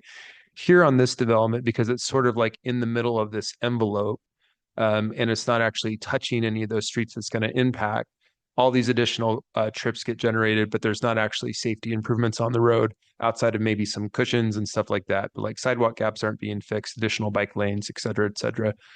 So I'm curious if there are other mechanisms for when we see a development like this that's going to potentially add safety concerns to the neighborhood, and it actually isn't implementing any sort of infrastructure. Do we have any other lever or leverage opportunities to increase some of those safety measures through this process? Madam Mayor and council members. So that's a great question. And so off the top of my head, I know that there have been other projects. I think like one was Vista Point or somewhere in that area that did require some offsite improvements in the form of a pedestrian flashing beacon. That's the one that I can think of immediately. I do know that has been a requirement in the past. Great, thank you.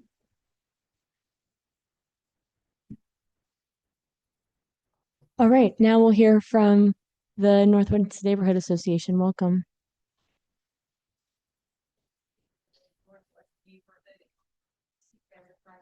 That's great. Yeah.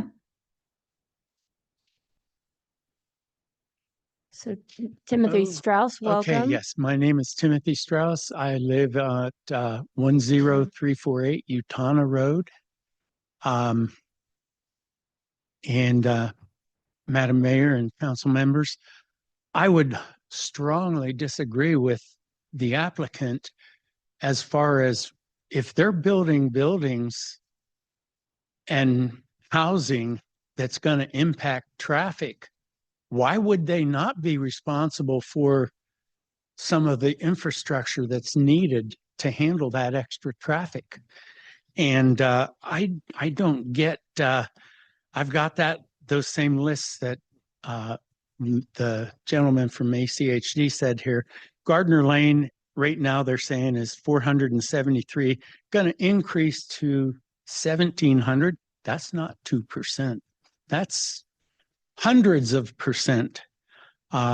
Layton Street, which there is no previous because it's not a through street, going to be 1,350 trips per day. That's 1,350%. Utana Road currently they say is 800, going to increase to 1,091. I would disagree with that because I live on Utana. Even the school bus speeds down Utana.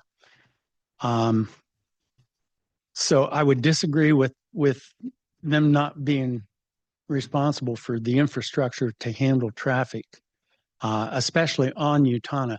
And I would like to point out that sidewalks on Gardner, the only place there is a sidewalk on Gardner is at that southwest corner intersection where there was just recently a new mechanic shop put in, and they were required to put the sidewalk in front of their place. On Utah Road, from the stretch from Matlock to Old Highway 55, there was a residential lot, a 3rd-acre lot that was subdivided for 3 houses. They were required to put a sidewalk in front of that place. That's 3 doors down from me.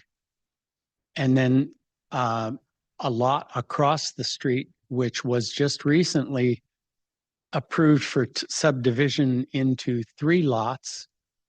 The gentleman that owns that is required to put a 5-foot sidewalk with a 10-foot engineered landscape in the front, which is ridiculous because all the street along there is street side parking, with the exception of a few that have driveways.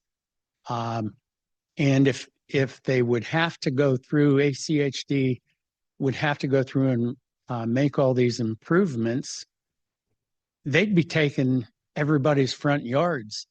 There would be no front yards and no driveways into their garages. So, I mean, I know that our neighborhood association president sent you guys a lot of our paperwork here. And as far as the entrance from this subdivision onto State Street, my wife and I personally spoke with ITD. They're saying that they didn't get permission, but they never even asked permission to come out of that subdivision where the original entry onto State Street is. And so, and the whole thing is, the residents are not so much opposed to housing being put in there. It's the fact that they're bringing a stub out onto Utah and out onto Gardner. Then they're limiting the Gardner because there will be no left-hand turns from Gardner onto State Street to head downtown. Also, it's only going to be a right-hand exit. So that means anybody that's wanting to go downtown that's coming out Gardner is going to either have to continue on down Utah to hit Old Highway 55 and come out at the red light at the Stinker station. And I mean, it's just a whole big mess. And also, as Mr. Halliburton knows, that Utah is part of your Northwest bicycle pathway. And it's already dangerous with no sidewalks, with no curbs. You know, the pavement just drops off, you know, I mean, doesn't really drop off, but it's gravel. And it's already kind of dangerous. And a lot of people use that for bicycling. And I have actually stopped people in front of my house and asked them how they feel about this. And a lot of them are pretty upset that they're going to have to contend with all this extra traffic. And let's face it, the bicycles don't want the speed bumps either. But, you know, I mean, oh, and the conditions of approval, they're already planning on doing the townhouses and the single family houses as phase 1. And the condition was that they can't get any occupancy approval till that Ulmer Lane, Duncan Lane intersection is finished. I don't disagree with that because it is a subdivision. It is a developer's responsibility, I feel, to provide necessary traffic control, traffic access, especially to State Street, because the way it is right now, they're either going to have to come out Duncan. They can't come out Gardner unless they're going west. So that means they're going to have to go down Utana to Old Highway 55, come out at the red light at Stinker. And also they could go out Layton, but that goes through the Matlock subdivision. So there's several little narrower side streets there, and then they come out on Duncan. So that's a kind of a no-brainer to me, but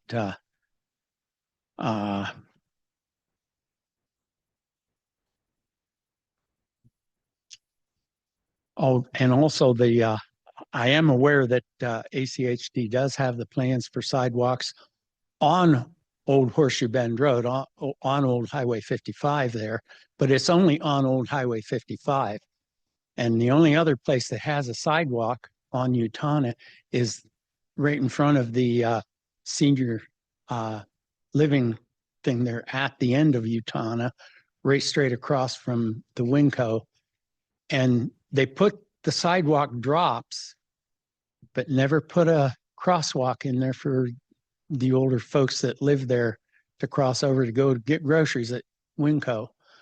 They have one up the street further, which is kind of a ridiculous place for it because, I mean, there is a school up there, but there's no sidewalks. And so that was kind of a ridiculous thing there. They should have put the crosswalks at Utana and the Winco area.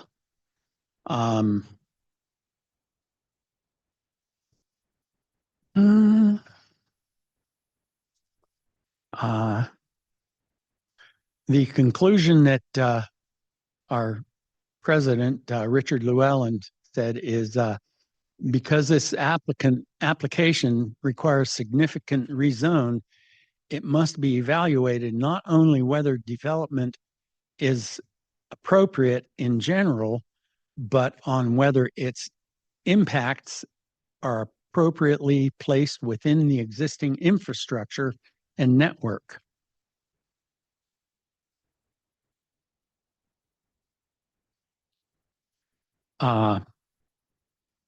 Also, in our conversations with ACHD, we've been to a couple of the ACHD meetings, and they've told us that there's no way they can even go on to Utana and require people to give up their front yards. And Madam Mayor, that's time. Okay. So your time is up, but I really appreciate the thoroughness of your testimony. And I'll see if anybody has questions for you. Thank you. All right, doesn't look like it right now. Okay. Kim calling out. What? After them? Yeah. Sure. We could do that too. But because we have gotcha. Okay. Sorry. We're trying to decide when to take a bathroom break. But Would be good. I'm gonna go ahead. Let's go ahead and hear from Kim, and then I know there's probably just one more of you from the public, but we'll take a quick break and then be back. Go ahead. Madam Mayor and council members. And I gotta say, I first heard about Utana and some of the issues around on the street from you at the neighborhood association Yes. meeting that I visited Yes. last year. It's nice to see you both again. Yeah, it was nice to see you there as well. I appreciate the opportunity to speak this evening. We've lived on Utana since 1990, and the street was dead end. And then apartments and subdivisions were built to the east of us, and the street was punched through. And then Winco and Home Depot and those stores were put in.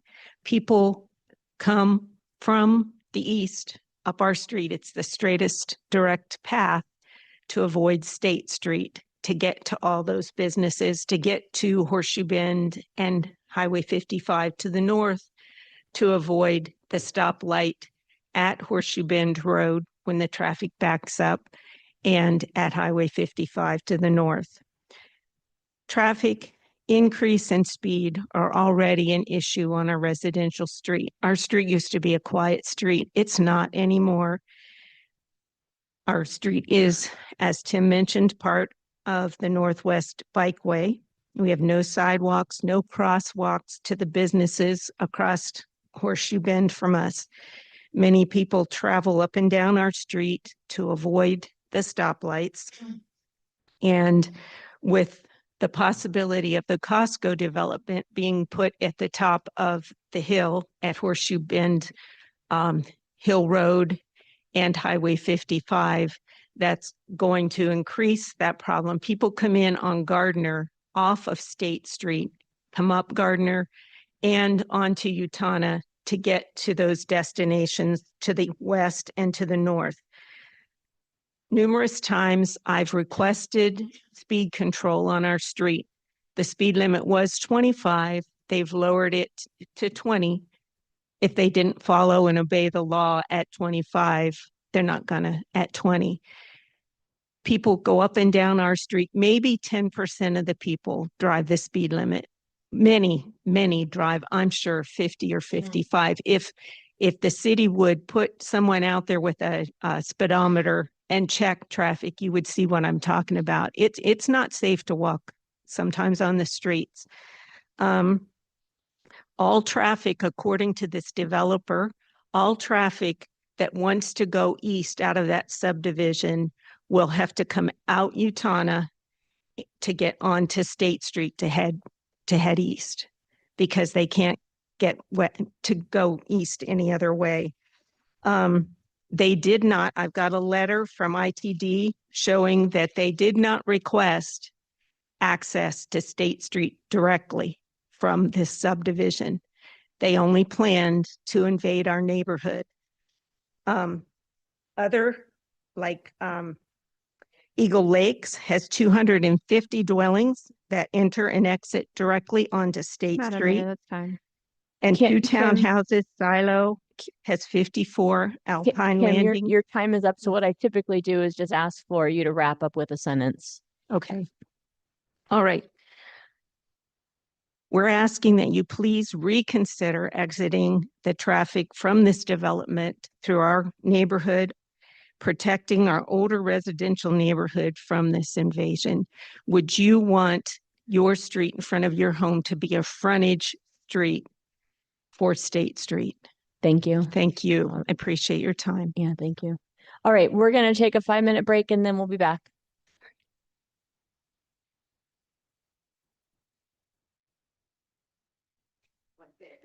I'm sorry, I should have asked if you were planning on staying for the whole thing. And if you weren't, just let you talk, but Okay. Thank you, Mayor. appreciate your and patience. City Council. My name's Martha and Martha? I live on Utana Road. Mr. Halliburton, you addressed my concern because I live in that lot, right, that they bought in order to have an exit onto Utana Road. So at this point, we recognize that something's going to go in there and something's going to happen, but the way in which this whole thing has been planned, there's no infrastructure on Utana Road. The only, like she said, the only place where there's a sidewalk, they made the developer put it in to break up their lot. So anyway, I don't want to see the kids getting hurt on the way to school. I don't want to have to go running out there like I've done when they fall off their bicycles and help them get up. If they have a proper infrastructure before you put all the heavy equipment in, then I just think it'll work. I have no opposition to having the project happen. And I just want to make sure that it is done with safety and consideration for the people who live there. And if there is a spot that somebody can point me to in the Boise code that does allow somebody to buy a lot like that and then add it on to their construction plan, I'd like to know where it is. Thank you. That's it. We can all have a good night. Thanks, Martha. All right, is anybody else here to testify on this item? Anyone online? Okay, now I'll see if council members have questions for staff before we go to closing comments. Madam Mayor, I've got a question for staff. And I think I know the answer, but like I was asking it earlier, Martha just asked it as well. So somebody has a lot that's right next to my house. It's zoned a certain way. I can anticipate at some point that like maybe it's going to get redeveloped into whatever fits for the zoning on that particular lot. But I probably don't imagine that it's going to be turned into a street.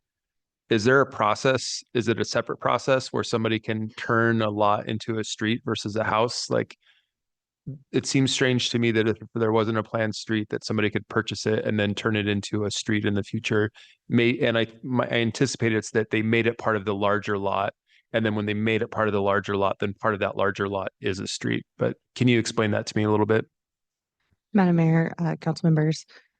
So again, this is a really large property. And so I think access and having multiple points of access was a problem for them initially. The subdivision process does allow any parcels that are under the same ownership or within the same project area to dedicate roadways. And this is just the mechanism to dedicate roadways to connect to Gardner and Utah for this property. Yeah, so I think what I'm hearing, the process is that you have your lot, then you buy another lot, and then you go through the process of combining that lot into your lot.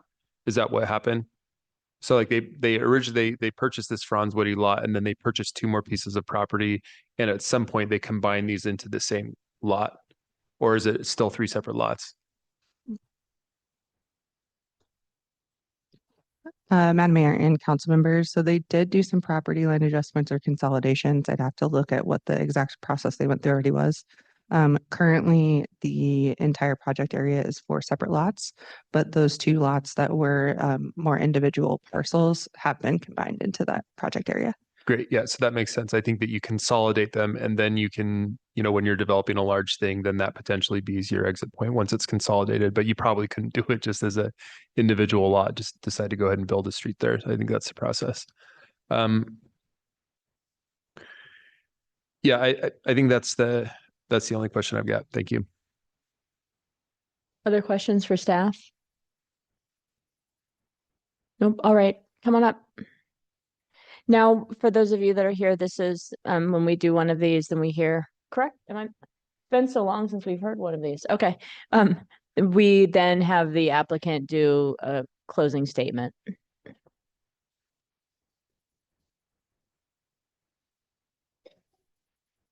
Did you put that slide up?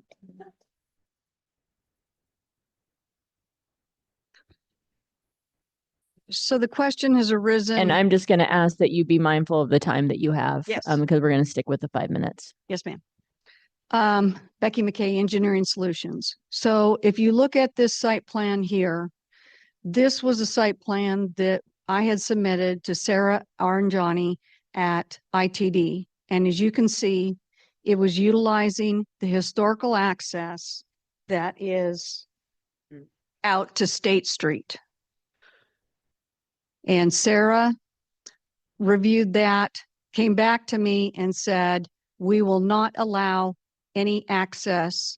The offset is 790 feet from Gardner and 790 feet from Ulmer. And this approach here does not meet our standards. So we did look at that option. The email that was sent was a new person at ITD that was not involved in this process. The question arises, what's the 2%? The 2% that is discussed in the traffic impact study and in the ACHD report is the amount of our traffic that is going to go through that that Ulmer intersection with State Highway 44. On these infill parcels, we do our best to provide interconnection. This whole corridor, reading through all these documents, talks about different modes of transportation: bicycles, public transportation, cars, scooters, you name it. We're trying to create, it says in the study for State Street, we're trying to create densities that will allow us to have public transportation that is viable. That requires density. Clear back in 2020 was an extensive article in the Idaho Statesman that talked about the city of Boise's planners doing long-range planning to get infill developments redeveloped to higher and better uses and create these nodes for commercial retail to sustain these higher densities. That's exactly what we're trying to do. We always have some deficiencies, but what you have to look at is what is the capacity of Utana? What is the capacity of Gardner? They're running at 400 and some 88, 800. Capacity of those local streets as is 2,000 vehicle trips per day. We are well under that. We are not exceeding those thresholds. We are meeting all the standards. We're coming in, we're making our improvements, we're paying our impact fees, we're building turn lanes, we are making a safer intersection at Gardner. We're going to come in and do traffic calming on Gardner, traffic calming on Utana. Utana is intended to be a non-continuous collector that feeds out to Old Highway 55. ACHD has indicated that a priority of theirs is to have a pedestrian-friendly crossing across Old Highway 55 from Utana to Winco for the residents that are going through there. We have a really good project. It meets your comprehensive plan. It has a very, very good density at just barely 15 dwelling units per acre. I'll go ahead and go ahead. I guess my last comment is on all these intersections, eventually they all need work. They all need upgrade. Where do I start? Where do I stop? Do I have to keep making improvements all the way to downtown Boise? That's why there are requirements on what warrants an offsite improvement and what does not. Thank you. Just to finalize and wrap this up, going back to the one condition, this project it meets all of the city's requirements. I do think this checks all of the various boxes for being a good infill development. It is the 19 acres. You've got to find ways to get out of that. Otherwise, there's really only, without an exit onto State Street, there's only one entrance and exit from this property through another subdivision. So that's obviously not ideal. But going back to the proposed condition, it doesn't mitigate, the proposed condition does not mitigate this project's impacts. Instead, it's asking this project to essentially solve all these other bigger systemic regional impacts. And You're at time, so I'll let you do one sentence that's not a run-on sentence. And so it's just an attempt to use the project to fix a regional pre-existing condition, and we do not think that's allowed by law, or practically speaking, it just doesn't make sense. Great, thank you. All right, I'm going to close the public hearing. You're welcome to ask questions of staff. And you don't have to have, if you don't have questions of staff, I'll take a motion and then a discussion, but either works right now.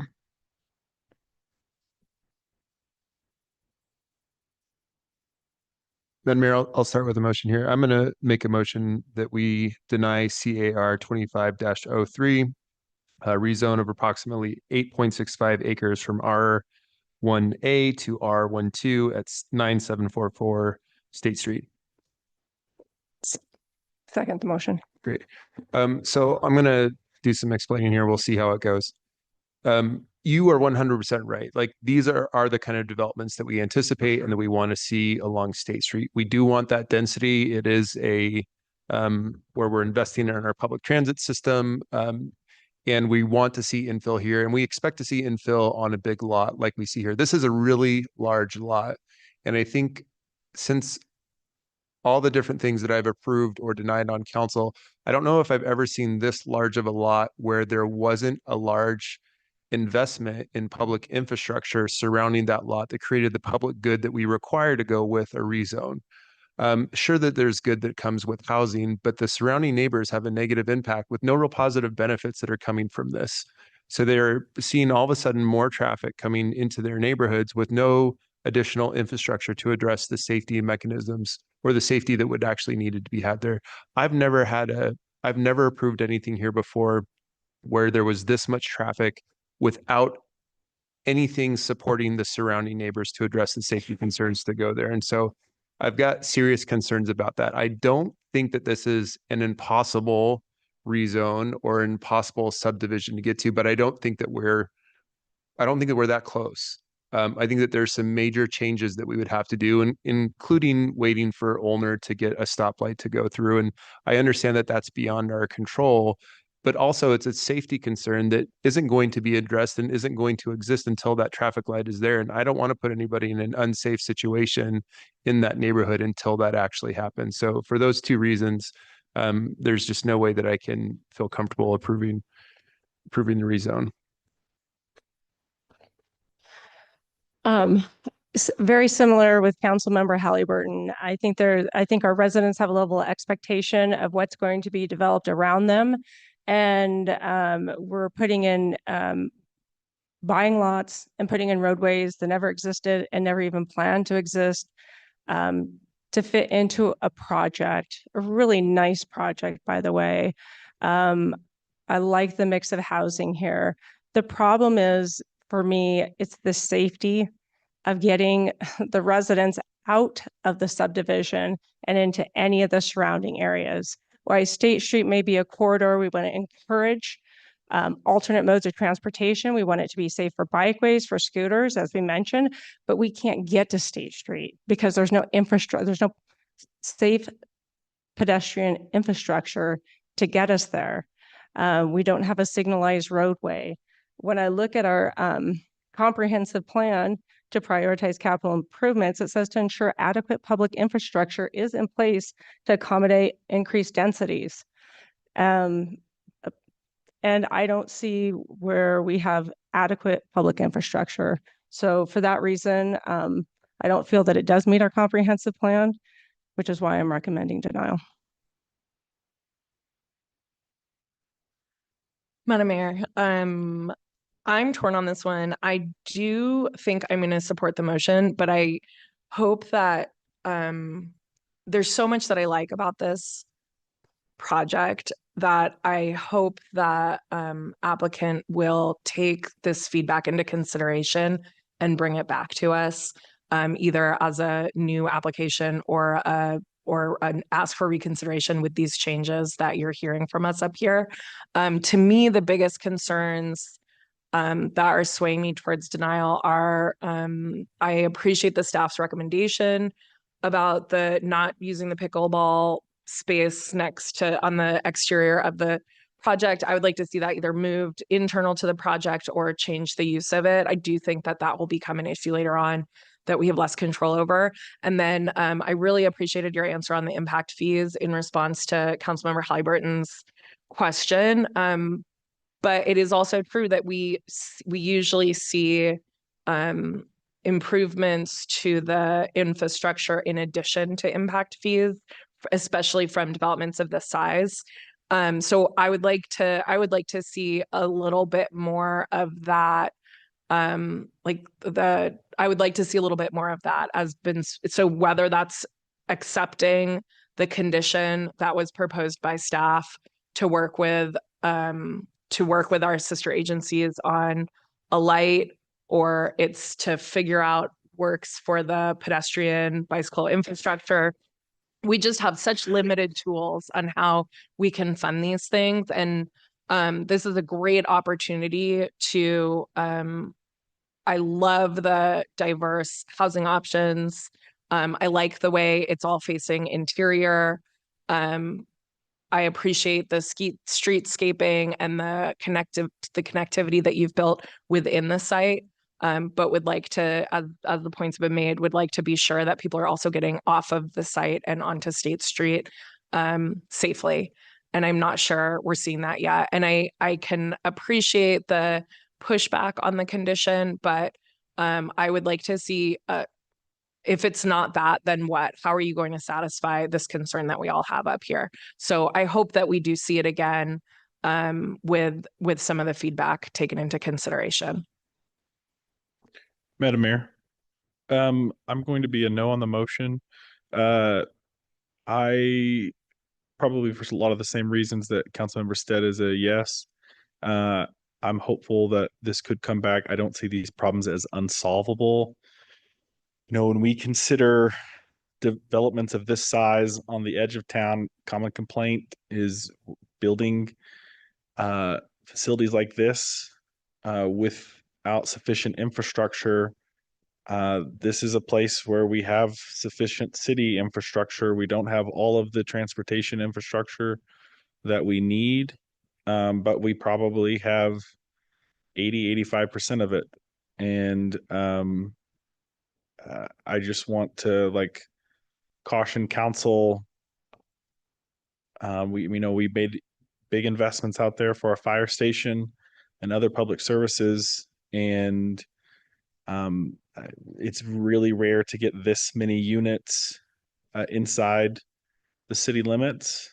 And I want to work toward getting council to a yes on this and getting the infrastructure that folks need out there to feel safe. I do want to push back on some of the public comments about having another access point at State Street. The city just was awarded a grant, I believe, to study a really dangerous place in the city on between Fairview, Curtis, and Cole. And that study is likely going to show that the number of access points on Fairview is creating a far more dangerous street for my neighborhood. And I would not want to create those same conditions in Fairview, or excuse me, on State Street. So I'll be opposing the motion. It looks like it's going to fail today, the application, but I hope that's not the end of it and that we can try to get something that works for the applicant and the neighborhood. Madam Mayor, can I just add one more thought? I wonder, I wonder if this is even, I don't know if you've been in contact with CCDC about these street improvement conditions, but that might be a place to take this conversation to. There might be some assistance there if it's within the district. I just wanted to give that last offer. Yeah, and Madam Mayor, whenever I deny something, I want to try to give whatever the path forward is, because obviously there's going to be development here someday. There needs to be development. This is a good spot for it. If you look at the map of this whole area, what you'll see is it's an absolute mess. And the reason it's an absolute mess is because piece by piece by piece, developers kind of come in here and put in some streets, and it's not a grid system at all. There's a joke in Boston about the streets being designed by a horse that got loose one day. That's kind of what it looks like over here in Northwest Boise, is that you go around and there is no grid system. It goes in and out, goes around all over the place. I think between CCDC, ACHD, and City of Boise, knowing what our other developments are going to be could probably give some better advice to the developer of what the street system needs to look like to make sense. And for me, it doesn't make sense putting it onto Utana unless there's safe street infrastructure for it to go there. So then you're either looking at State Street, you're looking at the development next door with the development of Ulmer going through Duncan, and then you're looking at Gardner. And they're, without having infrastructure there or a plan or an actual network for things to work, then we're basically pushing people out onto streets that just aren't in any sort of position to be equipped for that. So that's what I would recommend, is that we would look at Duncan, we would look at Gardner, we would look at, waiting for Ulner to get through, but also trying to figure out what is the actual road system should be looking like to be more of a functional grid than, again, some sort of meandering path that doesn't really make sense for natural travel. All right, I think we've had a great discussion today. Just so the public understands, unless there's a tie, I don't vote.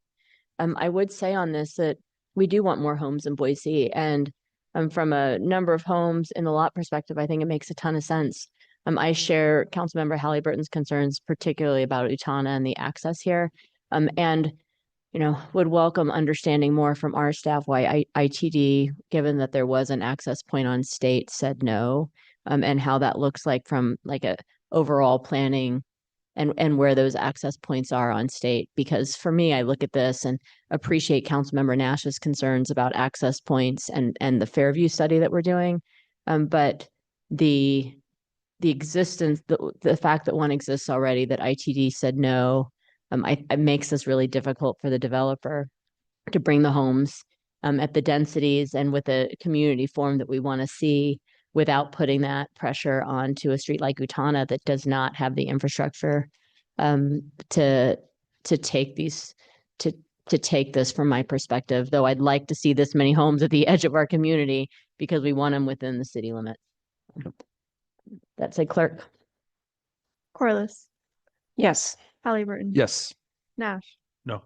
Stead, Yes. 3 in favor, 1 opposed, motion carries. Madam Mayor, I move to adjourn. We have a motion, a second to adjourn. All in favor? Aye. We are adjourned. Thanks, everybody, for being here tonight.